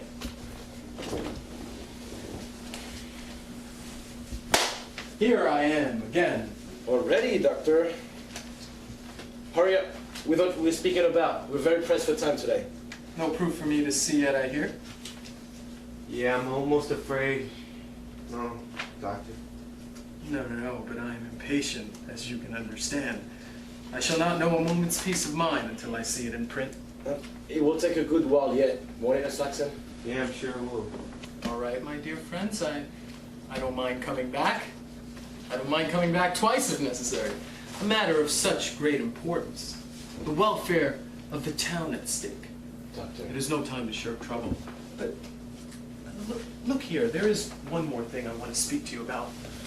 Could you not wait until some other time? Well, I could tell you in a half a dozen words. When this article is printed tomorrow, and it is realized that I have been working quietly the whole winter for the welfare of the town. Doctor. I know what you're going to say. You can't see how on earth it was any more than my duty. My duty as a citizen. Of course it wasn't. Good Lord, think of all the good souls that think so highly of me. Yes, our townsfolk think very highly of you so far. Yes, that is why I'm afraid they... Well, this is the point. When this reaches them tomorrow, especially the poorer classes, and rings in their ears like a summons to take the matters of the town into their hands for the future. Doctor, I won't conceal from you the fact that... I knew there was something in the wind. If anything of that sort is being set out on foot... Of what sort? Well, whatever it is, whether it is a demonstration in my honor, or a banquet, or a subscription list for some presentation to me. Whatever it is, promise me solemnly and faithfully to put a stop to it. You too, Oslixon. Do you understand? Excuse me, Doctor, but sooner or later, we must tell you the plain truth. Just as I thought. You too, Mrs. Stockman. What on earth do you want here, Catherine? I should think you know very well what I want. Won't you sit down, perhaps? No, thank you. Don't trouble yourself. And you mustn't be offended by my coming here to fetch my husband. I am the mother of 3 children, you know. Nonsense, Catherine. We know all about that. Well, one would not give you much credit for your wife and children today. If you had had that, you wouldn't have gone and dragged us all into misfortune. Are you out of your senses, Catherine? Because a man has a wife and children, he is not allowed to proclaim the truth. He is not allowed to be a useful citizen. Is he not to be allowed to be a service to his native town? Yes, Thomas, in reason. Just what I say, moderation in everything. And that is why you wrong us, Mr. Halstead, in enticing my husband away from his home and dragging him in all to this, and having him duped in all of this. I certainly am making a dupe of no one. Rubbish, Catherine. Go home and look after your house and let me look after the community. How can you be so afraid when I am so confident and happy? Truth and the people will win the fight. I see the whole of the broad-minded middle class marching like a victorious army. What the deuce is that line there? Good Lord. Uh-oh. Here we have the topmost pinnacle of authority. The mayor's hat. And here is the staff of office, too. How in the name of all that's wonderful. Well, you see... Oh, I understand. He's been here trying to talk you over. He made rather a mistake there. Is he in the printing room, Wilson? Did he run away? Yes, he ran away, Doctor. Ran away without his stick. Or his fiddlesticks. Peter doesn't run away without leaving his belongings behind him. Now you shall see Catherine. Please don't, Thomas. What does this tomfoolery mean? Oh, be respectful, my good Peter. I am the chief constable in the town now. Thomas, really? Give me my hat and stick back. If you are chief constable, I am the master of the whole town, please understand. Drop the stick. Remember, it's part of an official uniform. Do you think the newly awakened lion-hearted people will be afraid of an official hat? I thought you could turn me out. Now I shall turn you out. Turn you out of all your various offices. You think I cannot? I have triumphant social forces behind me. Hofstad and Billing will thunder in the People's Messenger, and Oslixon will take the field at the head of the whole Householders Association. That I won't, Doctor. Of course you will. And may I ask if Mr. Hofstad will also be taking part in this agitation? No, Mr. Mayor. No, Mr. Hofstad is not such a fool as to go and ruin his paper and himself for the sake of an imaginary grievance. What does this mean? You have represented your case under a false light, Doctor, and therefore I am unable to give you my support. And what the mayor was just so kind to tell me just now, False light. Just print my article. I'm quite capable of defending it. I refuse to print it. I cannot and will not and dare not print it. Dare not? What nonsense! You are the editor, and an editor controls this paper, I suppose? No, it's the subscribers, Doctor. Fortunately, yes. It is public opinion, the enlightened public. Householders and people of that kind. They control the newspapers. Now I have all these influences against me. Yes, you have. It would mean the absolute ruin of the community if your article were to appear. My hat and stick, please. It would seem that your authority as the mayor has come to an untimely end. It's not come to an end yet. So it is quite impossible for you to print my article in the People's Messenger? Quite impossible, out of respect for your family as well. You need not concern yourself with his family, thank you, Mr. Hofstad. I have an official notice here for the guidance of the public. It's an official statement. May I trouble you with it? Certainly. I will see that this is printed. But not mine.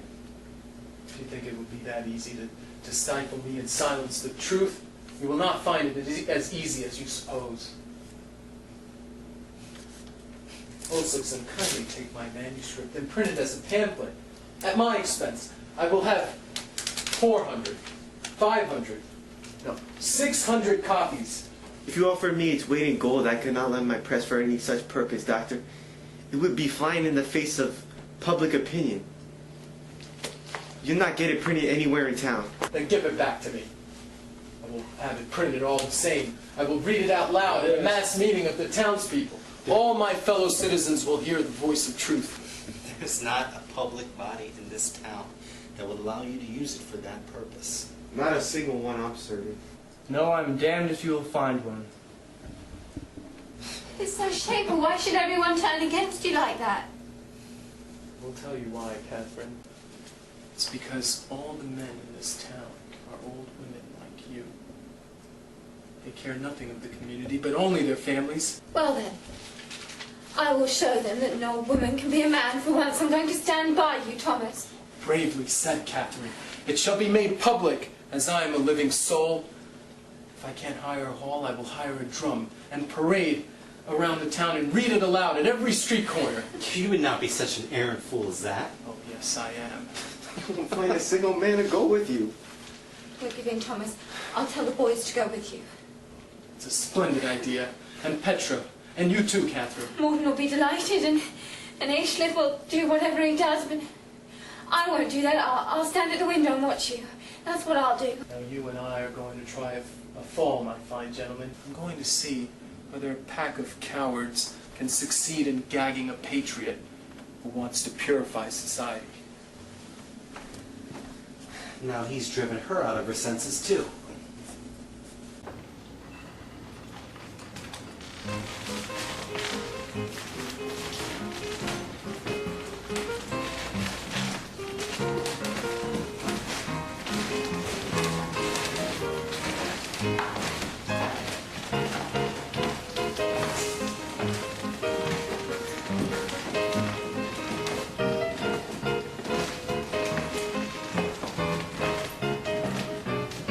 Hello, Lannister. You here too? I go to every public meeting I do.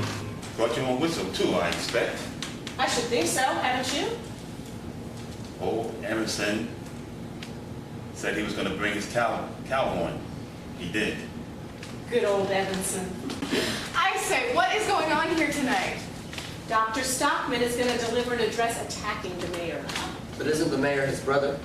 That doesn't matter. Dr. Stockman's not the chap to be afraid.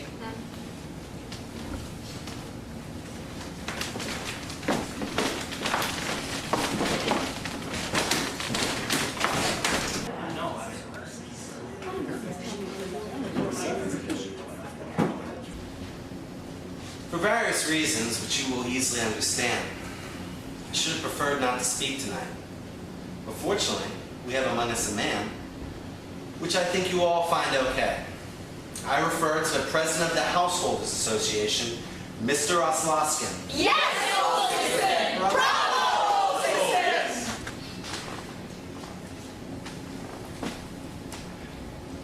Since my fellow citizens choose to entrust me with this duty, I cannot refuse. Mr. Oslakson was elected with enthusiasm. And now, as I'm in this position, I should like to say a few brief words.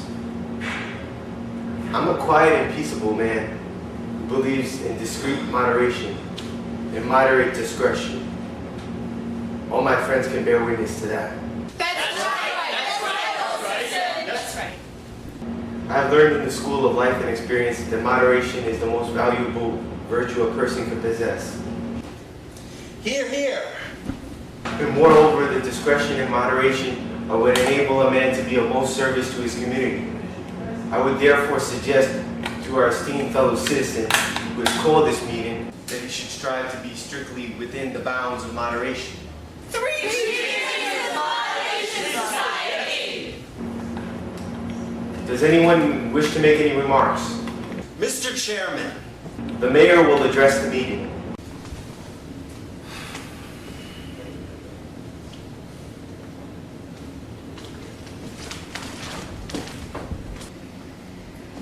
In consideration of the close relationship in which I share with the present medical officer of the BAPS, I would have preferred not to speak this evening. But in regards to my official position with the BAFs and my solicitude for the vital interests of this town, I am compelled to bring forward a motion. I should venture to think there is not a single citizen present who would like it if unreliable and exaggerated accounts of the BAFs and the sanitary condition of the BAFs and the town should be spread abroad. Oh, certainly not. We protest against it.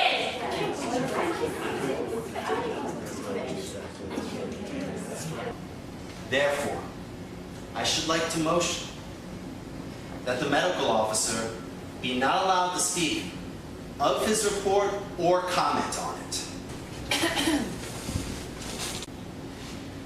In my communications to People's Messenger, I have put forth the essential facts before the public in such a way that any fair-minded citizen of the town should be able to draw their own conclusions.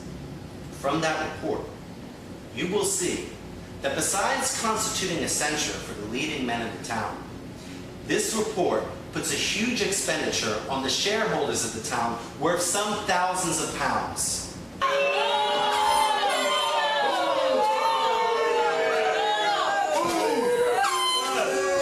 I myself am a believer in self-government for the people, provided it does not fall too heavily on the ratepayers. And that would be the case here. That's why I will see the Dr. Dan, beg your pardon, before I go with him in this matter. I too feel called upon to explain my position. Dr. Stockman's agitation seemed to be gaining a certain amount of sympathy at first, so I supported it as impartially as I could. But recently we had reasons to suspect that we had allowed ourselves to be misled by misrepresentation of the state of affairs. Misrepresentation. Well, let us say a not entirely trustworthy representation. The mayor's statement has proved that. I hope no one here has any doubt as to my legal principles. The attitude of the People's Messenger towards political matters is well known to everyone.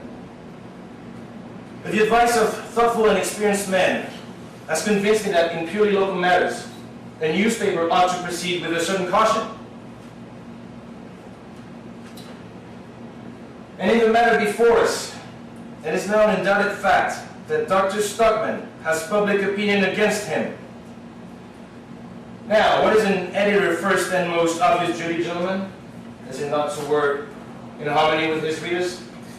Has he not received a sort of tacit mandate to work persistently and assiduously for the welfare of those whose opinion he represents?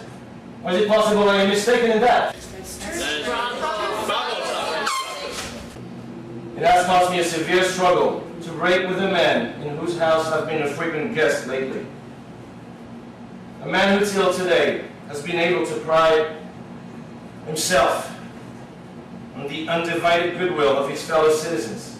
A man whose only or all events' essential failing is that he's being swayed by his heart rather than his head. But my duty to the community obliged me to break with him.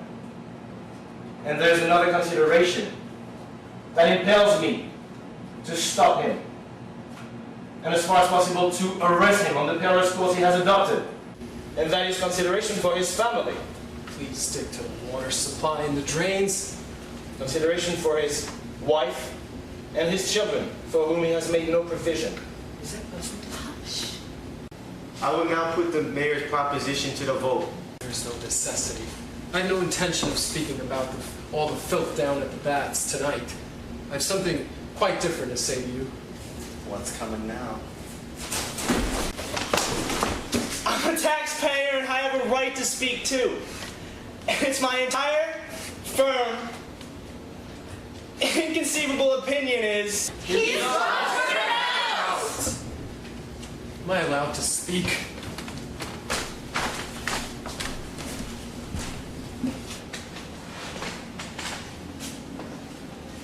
I should have liked to have seen anyone a few days ago dare to attempt to silence me, as has been done tonight. I would have defended my sacred rights as a man, like a lion. But now, it is all one to me. I have something of even weightier importance to say to you.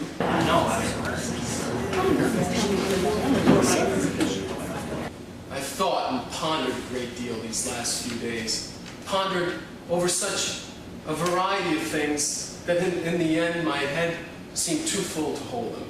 Aha! But I got them clear in my mind at last. And then I saw the whole situation lucidly. And that is why I'm standing here tonight. I have a great revelation to make to you, my fellow citizens. I will impart to you a discovery of a far wider scope than the trifling matter that our water supply is poisoned and that our medicinal bats are standing on pestiferous soil.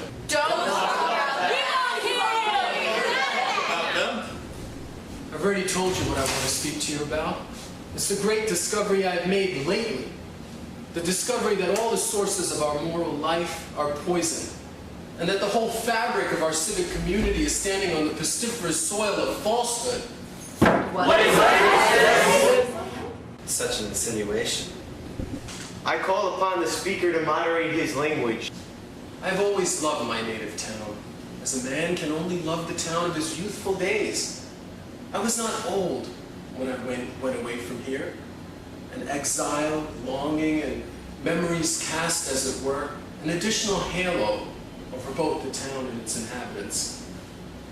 And there I stayed in a horrible hole far way up north, where I came into contact with some of the people that lived scattered about among the rocks. I often thought that it would have been more service to the poor half-starved creatures if a veterinary doctor had been set up there instead of a man like me. It is an insult to a respectable population. Wait a bit. I do not think anyone will charge me for having forgotten my native town up there.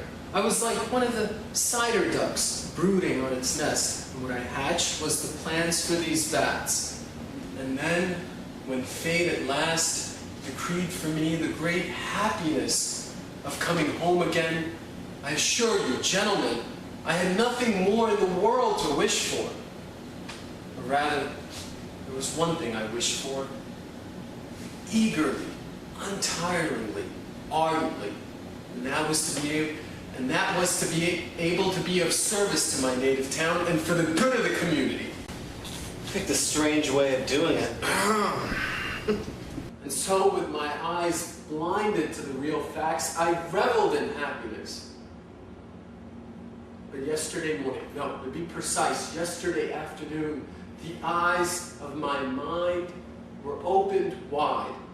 And the first thing I realized was the colossal stupidity of the authorities. Mr. Chairman, by virtue of my authority... It's a pretty thing to catch me on the word, Mr. Olson. What I mean is that I only got sent to the unbelievable piggishness our leading men were responsible for down at the bats. I can't stand leading men, at any price. They're like billy goats on a young plantation. They do mischief everywhere. They stand in a free man's way, whichever way he turns. What I should like best is to see them exterminated like any other vermin. Chairman, can we allow such expressions to pass? Doctor. I cannot understand how it is that I have only now acquired a clear conception of who these gentry are, when I had almost daily before my eyes an excellent specimen of them, my brother Peter, slow-witted and hidebound and prejudiced. Is it me he's talking about? My name's Peterson, all right? But devil take me if I... Turn out! Who was that person? I don't know who that was, Mr. Mayor. He doesn't belong here. I expect him to be a nabby over at... You obviously had too much beer, Doctor. Proceed, but please strive to be moderate in your language. Very well, gentlemen. I will say no more about the leading men in our town. And if anyone imagines from what I have just said that my object is to attack these people this evening, he is wrong. Absolutely wide of the mark. For I cherish the comforting conviction that these parasites, all these venerable members of a dying school of thought, are most admirably paving the way for their own extinction. They need no doctor's help to hasten their end. Nor is it folk of that kind who constitute the most pressing danger to the community. It is not they who are most instrumental in poisoning the sources of our moral life and infecting the ground on which we stand. It is not they who are the most dangerous enemies of truth and freedom amongst us. You may depend upon it, I shall name them. The most dangerous enemies of truth and freedom amongst us is the compact majority. Yes, the damned compact liberal majority. That is it. Now you know. I call upon the speaker to moderate his language. Never, Mr. Osipson. It is the majority in the community that denies me my freedom and seeks to prevent me from speaking the truth. The majority always has right on its side. The majority never has right on its side. That's just one of these social lies that an independent, intelligent man must wage war. Who is it that constitute the majority in the community? Is it the clever folk or the stupid? I don't think anyone will dispute the fact that at present the stupid people are in an absolutely overwhelming majority all the world over. But good Lord, you cannot imagine that it is right for the stupid folk to govern the clever ones. Hey, come on, get out! Oh, yes, you can shout me down, but you cannot answer me. The majority has might on its side. Unfortunately, right it is not. I'm in the right. I and a few other scattered individuals. The minority is always in the right. So Dr. Stockman has become an aristocrat since the day before yesterday. I've already said that I don't intend to waste a word on the puny, narrow-chested, short-winded crew whom we are leaving astern. Pulsating life no longer concerns itself with them. I'm thinking of the few, the scattered few amongst us who have absorbed new and vigorous truths. Such men, as it were, stand at the outpost so far ahead that the majority has not been able to come up with them. And there they are, fighting for truths that are so newly born into the world of consciousness that to have any considerable number of people on their side is yet. So the doctor is a revolutionary now. Good heavens, of course I am, Mr. Hofstad. I propose to raise a revolution against the lie that the majority has a monopoly over the truth. What sort of truths does a majority usually support? There are truths of such advanced age that they are beginning to break up. And if a truth is as old as that, it is also in a fair way to become a lie, gentlemen.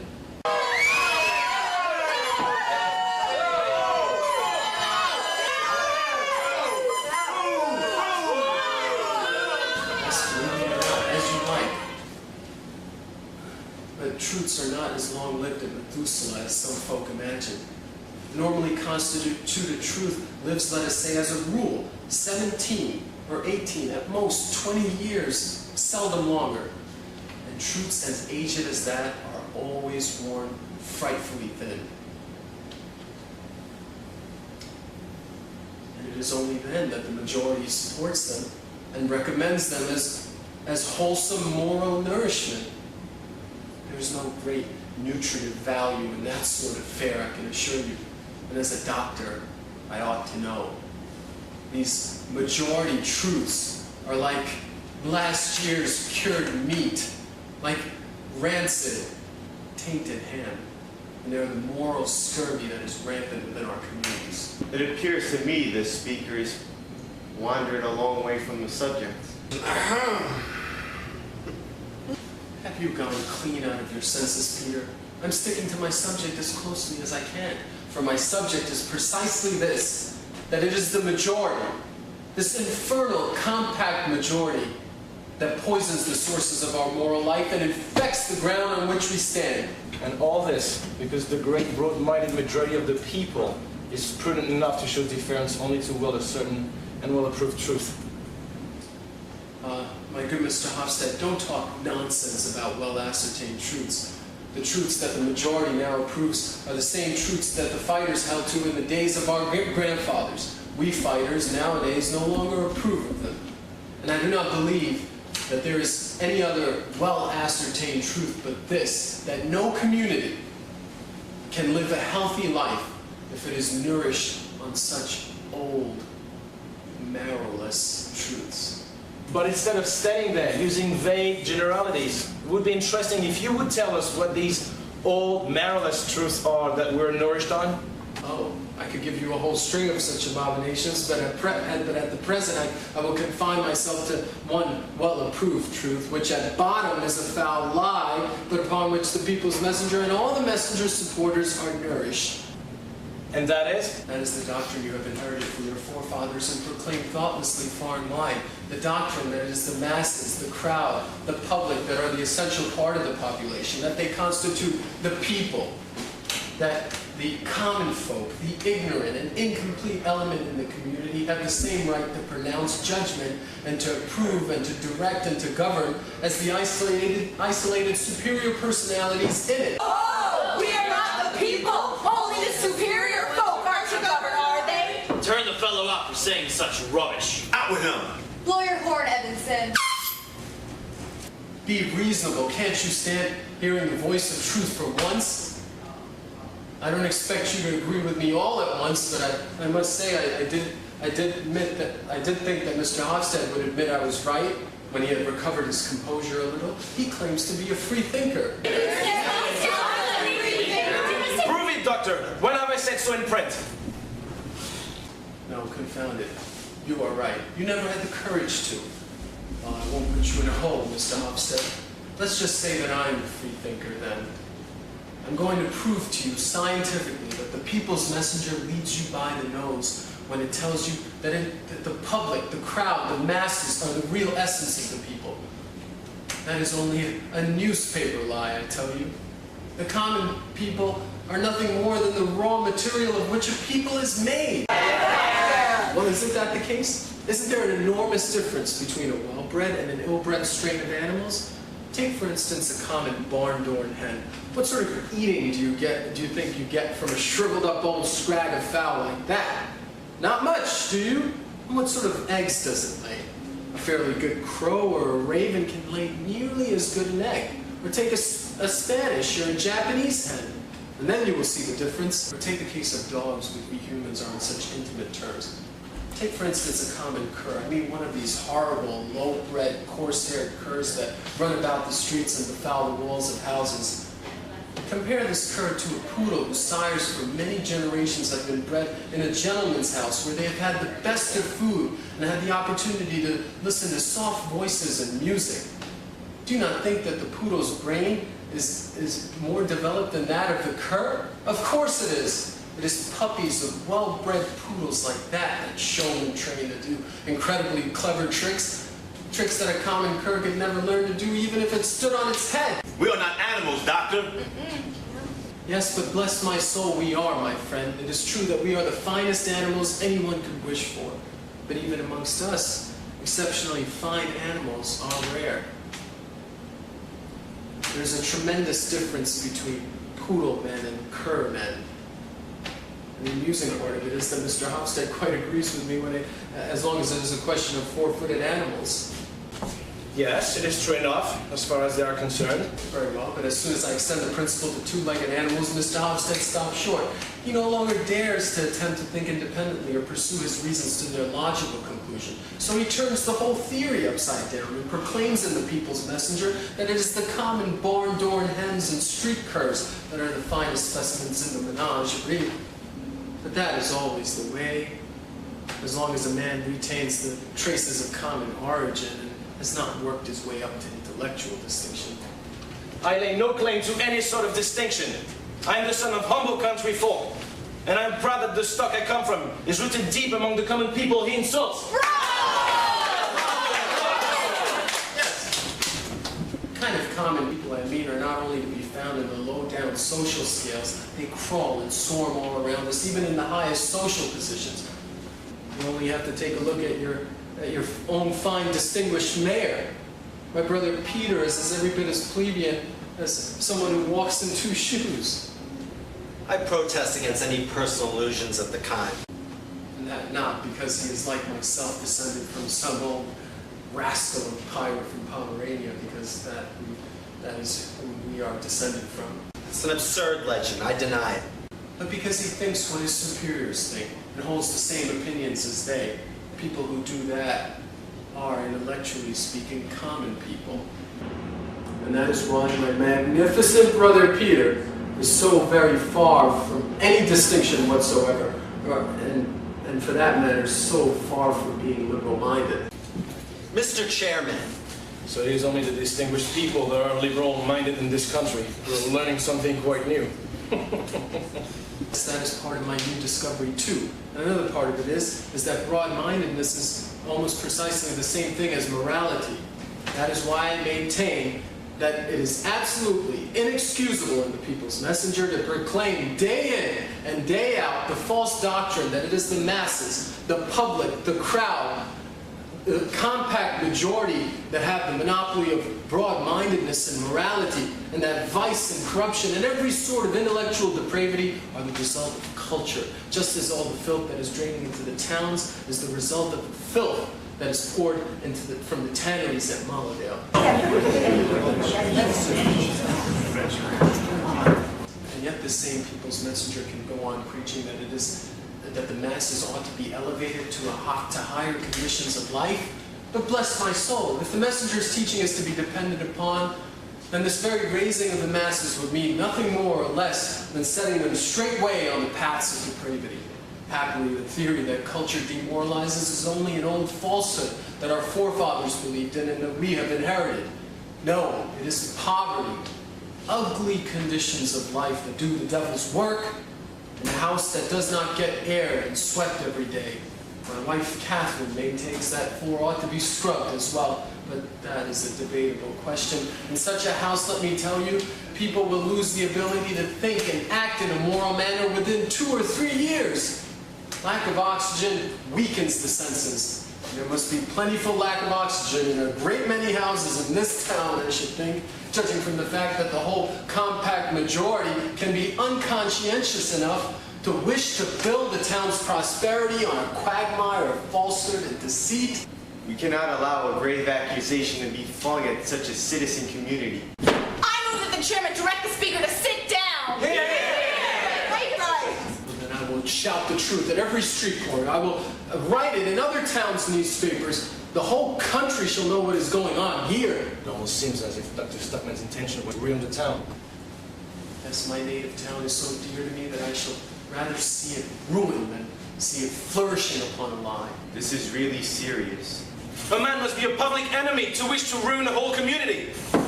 What does the destruction of the community matter if it lives on lies? It ought to be razed to the ground, I tell you. All who live by lies ought to be exterminated like vermin. You will end by infecting the whole country. You will bring about such a state of things that the whole country will deserve to be ruined, and if things come to that pass, I tell you from the bottom of my heart, I will say, let the whole country perish. Let all these people be exterminated. That is There sounded the voice of the people, by all that's holy.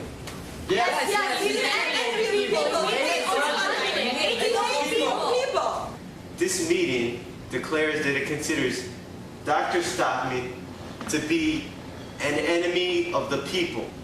Oh, you fools, I tell you. Hear you, Doctor. A formal ballot is about to be taken. And in regard for personal feelings, it's going to be on ballot and not verbal. Do you have any paper, Mr. Hofstad? I have both, blue and white. Blue means no. White means yes. I'm going to come around and collect the votes myself. I say, what has come to the doctor? What are we to think of it? You know how headstrong he is. Hofstad, you go to their house. Have you ever noticed if the fella drinks? Well, I'm hanged if I know what to say. It's true that there are spirits on the table when you go there. I'd rather think that he's gone quite off his head. I wonder if there's any madness in his family. I shouldn't wonder. No. It is nothing more than sheer malice. He's out to get somebody for something or other. I think he asked for a rise in salary sometime lately and didn't get it. Oh, easy to understand how it is. Right? Stockman. Do you see what these monkey tricks of yours led to? I've done my duty. What was that you said about the tanneries at Maladon? You heard well enough. They said they were the source of all that filth. My tannery too? Unfortunately, your tannery is by far the worst. You're gonna put that in the papers. I shall conceal nothing. That may cost you dear to Stockman.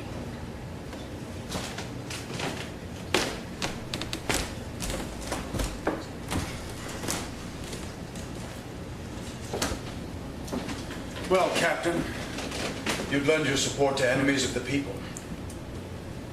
I imagine I can do what I like with my own possessions, Mr. Wake.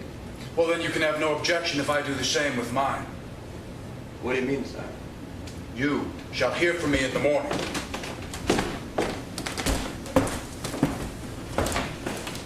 Was that not your owner, Captain Horster? Yeah. That was Mr. Wake. The aircraft owner. Gentlemen, allow me to announce the results by the votes of everyone here except one person. This meeting of citizens declares Dr. Thomas Stockman to be an enemy of the people.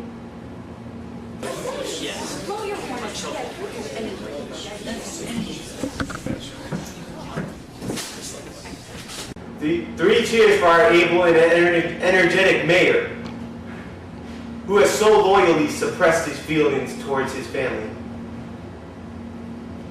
This meeting is dissolved. My hat and coat, Petra.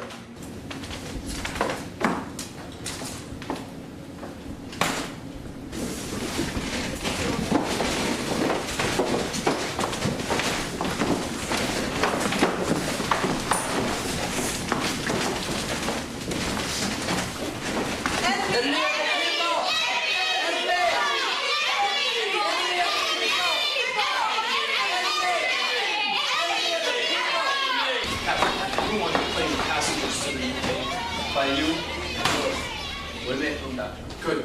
Come, Catherine. Come, boys. Thomas, let's not go back. Back ways for me, Catherine. You will hear more from this enemy of the people before he shakes the dust off his shoes upon you. I'm not so forgiving as a certain person. I do not say I forgive ye, for ye know not what ye do.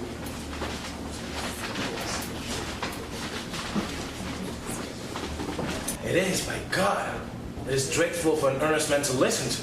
Threatens us now, does he? Let's go and break his window. Don't get the door! Blow your horn, Ibsen.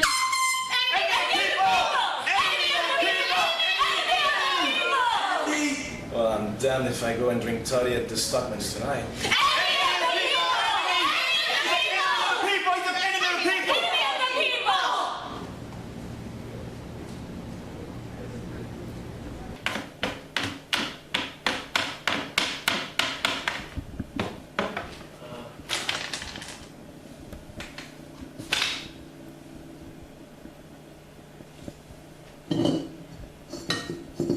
Catherine, found another one. And you'll find yet more, I expect. Oh, I shall treasure these stones as relics. Edgeleth and Morton shall look at them every day, and when they are grown, they shall inherit them as heirlooms. Hasn't what the deuce is her name, the girl? Hasn't she gone to fetch the blazer yet? Yes, but he said he didn't know whether he'd be able to come today. You will see he won't dare to come. Yes, that's what Randy thought, that he wouldn't dare to come on account of the neighbours. Here's a letter for you. Oh, let's see.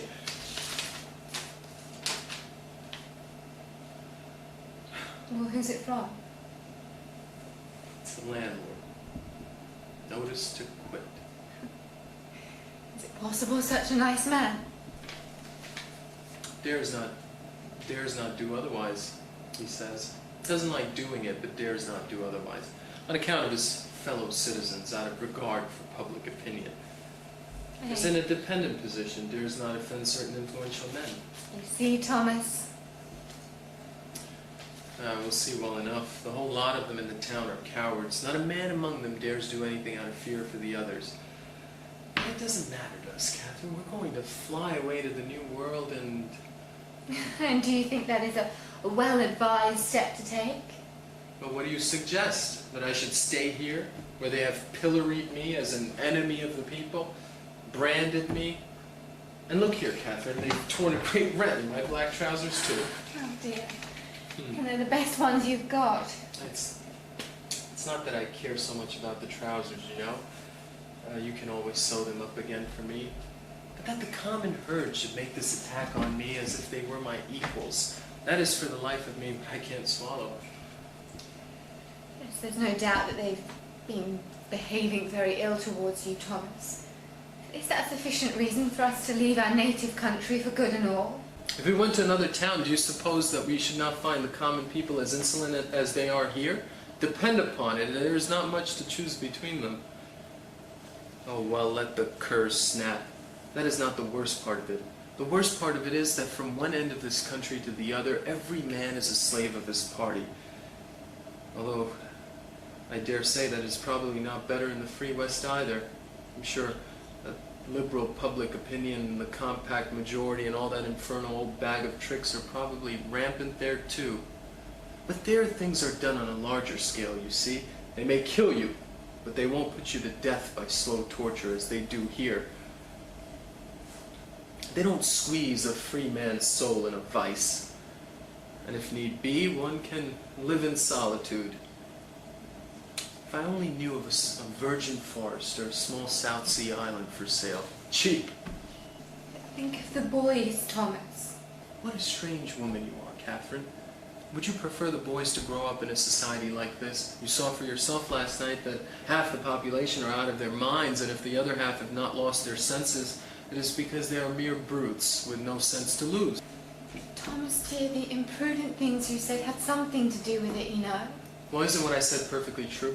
Don't they turn every idea topsy-turvy? Don't they make a regular hodgepodge out of right and wrong? Don't they say that the things that I know are true are lies? And the craziest part of it is that all these liberals, men of full age, can go about the town imagining that they are the broad-minded party. Did you ever hear anything like it, Catherine? Back from school already? Yes, I have been given notice of dismissal. Dismissal? You too? Mrs. Buck gave me my notice, so I thought it would be best to leave at once. You would have thought Mrs. Buck was that kind of woman. Mrs. Buck isn't like that a bit, Mother. I could see quite plainly how it hurt her to do it, but she said she wouldn't dare do otherwise, and so I got my dismissal. She didn't dare do otherwise. It's delicious. Well, after all the dreadful scenes last night. Not only that, listen to this, Father. Well, Mrs. Buck showed me no less than 3 letters she received this morning. anonymous, I suppose. Yes. Yes, because they didn't dare resign their names, Catherine. And 2 of them were to the effect that a man who has been our guest here was at the club last night declaring that my views on various subjects are extremely emancipated. You didn't deny that, I hope. No, you know I wouldn't. Mrs. Buck's own views are tolerably emancipated. But now that the report out is about me, she said she wouldn't dare keep me on any longer. Someone who had been a guest of ours. That shows you what return you get for hospitality, Thomas. Pack up as quickly as you can, Catherine. The sooner we can get away, the better. Be quiet. I think I hear someone in the hall. Go and see who it is, Petra. Oh, it is you, Captain Horster. Do come in. Good morning. I thought I would just come in and see how you are. Oh, that is very kind of you, Captain. And thank you for showing us through the crowd last night, Captain Forster. How did you manage to get home again? Oh, somehow or other, I'm fairly strong. And there is more some very good does for. Yes, isn't their Swinish cowardice astonishing? Look here, I will show you something. These are all the stones that they have thrown through my windows. I'll be hanged if there's more than 2 decently large bits of hard stone in the whole heap. The rest are nothing but gravel. Wretched little things. Yet they stood out there bawling and swearing as if they would do me some violence. But as for doing anything, you don't see much of that in this town. But it makes one angry all the same, because if someday it was a question of the national fighting real earnest, you will see that liberal opinion will be in favor of taking to one's heels, and the compact majority will turn tail like a flock of sheep, Captain Horster. And that is what is so mournful to think of. gives me so much concern that devil take it. It is ridiculous to think about it. They have called me an enemy of the people, so an enemy of the people let me be. You will never be that, Thomas. Don't swear to that, Catherine. To be called an ugly name may have the same effect as a pin scratch in the lung. And that hateful name, I can't get quit of it. It's sticking here in the pit of my stomach like a corrosive acid, and no magnesium will ever remove it. Ah, you should only laugh at them, Father. They will change their minds someday, Doctor. Yes, Thomas, as sure as you are sitting there. Perhaps when it is too late, much good it will do them. Let them wallow in their filth then, and rue the day they drove a patriot into exile. When do you fly, Captain Horster? Oh, that was just what I had come to speak about. Why? Has anything gone wrong with the plane? No, but what happened is that I'm not to fly it anymore. Do you mean you've been dismissed of your command? Yeah, that's just it. You too. There, you see, Thomas? And for the truth's sake, if I had thought such a thing possible. Oh, you must not take it to heart. I shall be sure to find another job with some other aircraft on or elsewhere. And that is this man Dick, a wealthy man, independent of everyone and everything. Shame on him. He's quite an excellent fellow otherwise. He told me himself he would willingly have kept me on. If only he had dared. But he didn't dare. No, of course not. It's not that it's such an easy matter, he said, for a party man. A worthy man spoke the truth. A party is like a sausage machine. It mashes up all sorts of heads together. Fat heads and blockheads, all in one mash. Come, dear Thomas. If only you had not come home with us, things may not have come to this pass. Oh, I do not agree. Thank you for that. So, what I have to come to speak about is, if you are only determined to go away, I have thought of another plan. That's splendid. We only could get away at once. Doctor, does that sound knocking? That is Uncle Shirley. Come in. No, promise me, Thomas. Come in.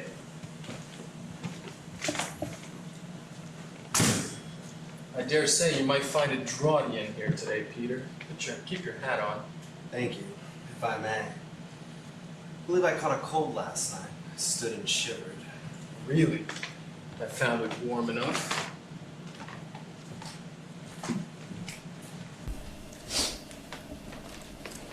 I regret that it was not in my power to prevent those excesses last night.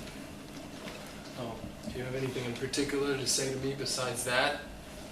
I have this document for you. It's from the BAFS committee. My dismissal. Yes, it's dated today. We didn't want to do it, but in light of public opinion, we dared not do otherwise. You dared not. I seem to have heard that word before today. Thomas, I must beg you to clearly look at your situation here. From now on, you will not be able to do your practice anywhere in town. That'll take it to practice. But why are you so sure of that? If I might advise you, perhaps it's a good time to leave town for a little bit. Yes, the propriety of leaving town has occurred to me. Good. If after 6 months of thinking things over, you can find it within yourself to write some article about your regret and acknowledging your error. And I might have my appointment restored to me, do you mean? Perhaps. It's not at all impossible. But what about public opinion then? Surely you won't do it on account of public feeling. Public opinion is an extremely mutable thing. What's most important for the committee is to get some kind of statement from you in regards to the BAFS. Aha, so that's what you're after. I will remind you, Peter, what I told you about foxy tricks of that sort. You were in an extremely different position then, Thomas. At that point, you thought you had the entire town behind your back. Yes, and now I feel the whole town is on my back. I won't do it if I had the devil and his dam on my back. There is There is no reason for a man and his family to behave the way that you do. You have no right to do it, Thomas. No right? I will tell you what an honorable man has no right to do. Do you know what that is? A free man has no right to soil himself with filth. A free man has no right to that would justify his spitting at his own face. You know exactly what I mean, Thomas. But I, being your brother and a man of discretion, I must urge you not to put all your hopes and dreams and expectations and prospects that may easily fail you. What in the world is all this about? You want me to believe that you have no idea of the contents of Mr. Keel's will. I know that a small amount that he possesses is to go to an institution for old indigent work people. First things first, he is an enormously wealthy man, Mr. Kill. I had no notion of that. Really? Then you have no notion all of the money he left for your children. You and your wife, life's rent on the capital. He told you none of this. Nothing at all. Quite the reverse. He has consistently done nothing but fume at being so unconscionably heavily taxed. But are you certain of this, Peter? I'm absolutely certain. It comes from an extremely reliable source. Just think, we are all provided for. It's a blessed feeling to know that one is provided for. Yes, but that is exactly how your situation is not. Mr. Kill could alter his will any day he likes. But he won't do that, my dear Peter. He's much too delighted at my attack on you and your wise friends. Oh. Why, I guess that puts a light on various things. What things? This entire thing was just a combined maneuver from you and him. All your vicious attacks on the leading men of town, your pretext that you were searching for the truth. What about them? It was just a stipulation to get that old man's vindictive will. Peter, you are the most disgusting plebeian I've ever met in my life. I'm through with you, Thomas.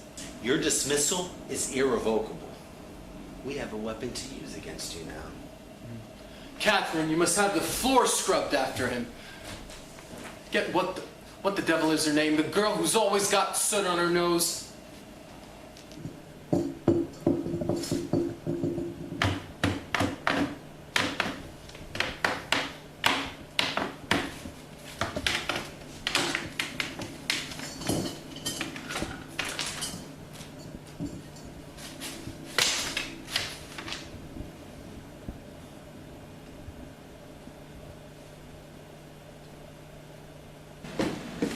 Grandfather is here asking if he may speak with you alone.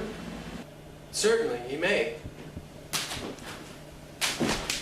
Oh, Mr. Keel, what can I do for you this fine morning? Won't you sit down? I won't sit.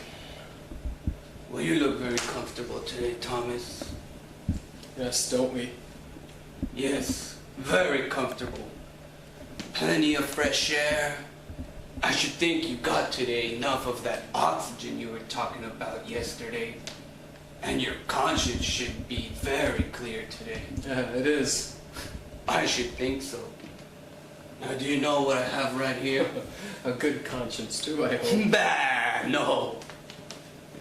Something much, much better. Shares in the bats. Those were not difficult to get today. And you have been buying? As many as I could pay for. My dear Mr. Keel, consider the state of the bat's affairs. If you behave like a reasonable man, you'll have the bath up on their feet in no time. Well, you can see I have done everything I can. But they are all mad in this town. You said yesterday that most of the pollution was coming from my tannery. Now, if this is true, it means that my grandfather, my father before me, and I myself, for years past, have been poisoning the city like 3 destroying angels. Now, do you think I'm going to sit quiet under that reproach? Unfortunately, I think you will have to. No, thank you. I'm jealous of my name and reputation. They call me the Badger, I am told. Badger is some sort of pig, I believe. But I will not give them the right to call me that. I mean to live and die a clean man. And how are you going to set about it? You shall pledge me, Thomas. No, I. Do you know what money I used to buy these? Of course you don't know. Let me tell you. This is the money that Catherine and Petra and the boys were to receive once I'm gone.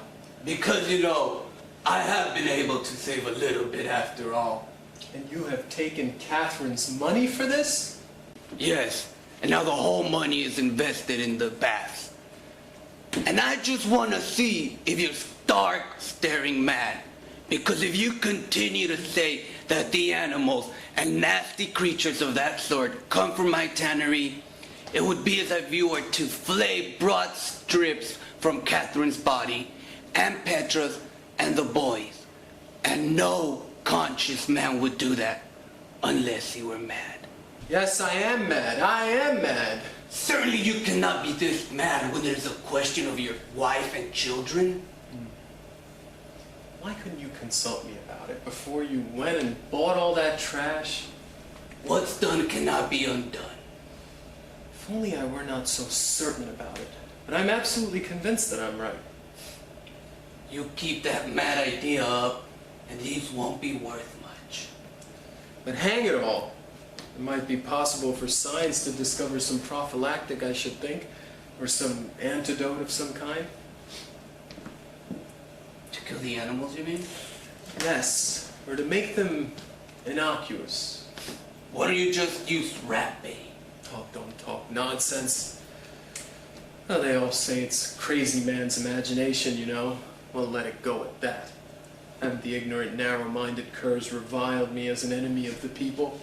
Haven't they been ready to tear the clothes off my back? And broken all your windows, too? And then there is my duty to my family. I shall talk it over with Catherine. She is great on those things. Yes, yes. Be guided by a reasonable woman. But to think you could do such a preposterous thing, risking Catherine's money in this way, and putting me in such a horribly painful dilemma? Oh, Morton, when I look at you, I think I see the devil himself. Well, then I must be going. But I'm gonna need an answer from you before 2 o'clock today. Yes or no? If no, then the shares go to a charity, and that this very day. What does Catherine have? Not a halfpenny.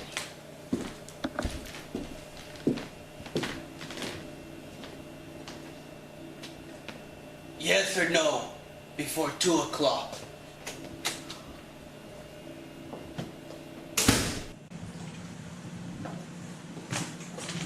We have something to say to you, you see. What the devil? Have you actually the face to come into my house? What do you want with me? Be brief. We can quite understand that you were annoyed with us for our attitude at the meeting yesterday. I call it charming attitude. I call it weak, womanish, damnably shameful. Call it whatever you like. We could not do otherwise. You dared not do otherwise, isn't that it? If you want to put it that way. But why no mention of it?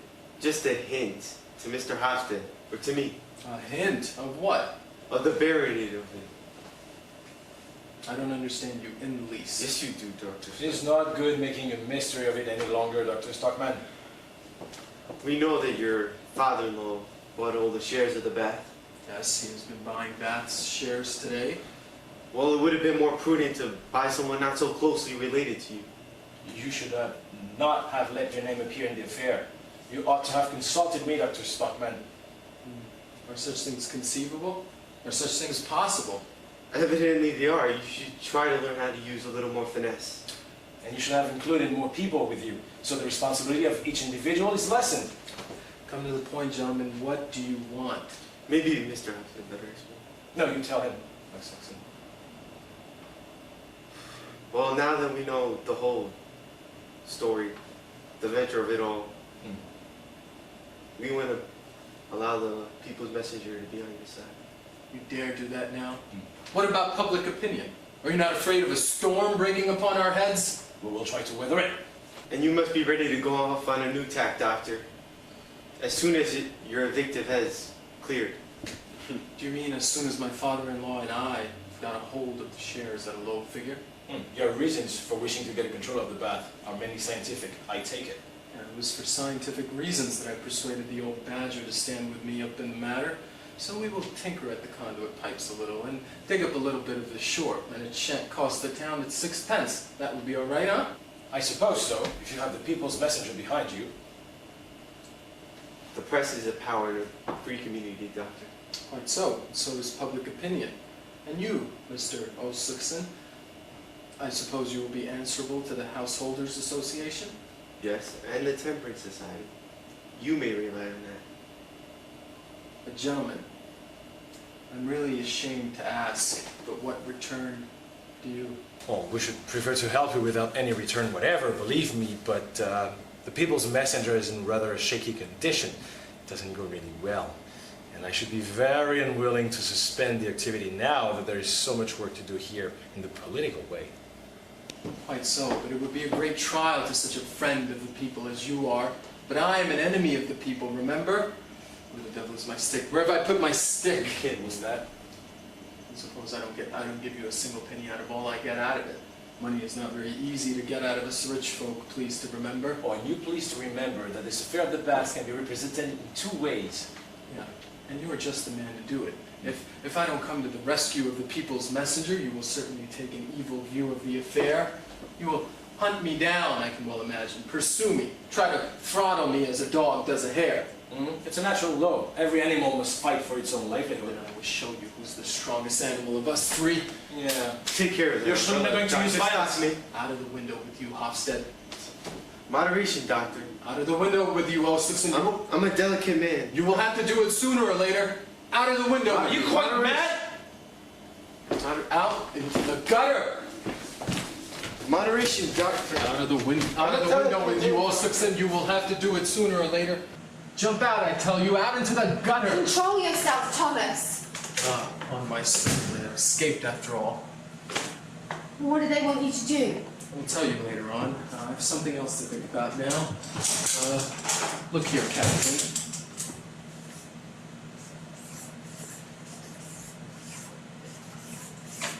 What is written there? 3 notes. What does that mean? I will tell you that too later on. There, Petra, tell Cityface to run over to the Badgers with this as quick as you can. Hurry up.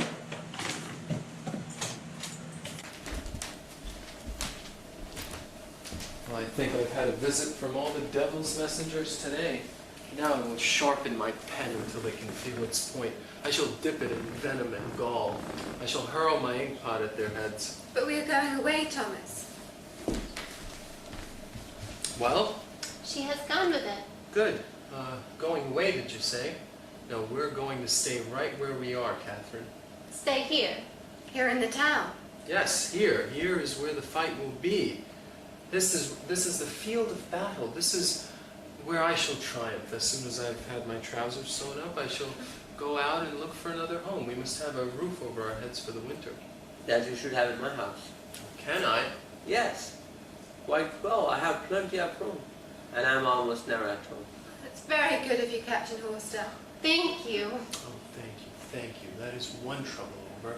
Now I can set to work at earnest and at once. There's an endless amount of things to look through here, Catherine. But I shall have all my time at my disposal because I've been dismissed from the baths, you know. Well, I expected that. And they want to take away my practice from me, too. Let them.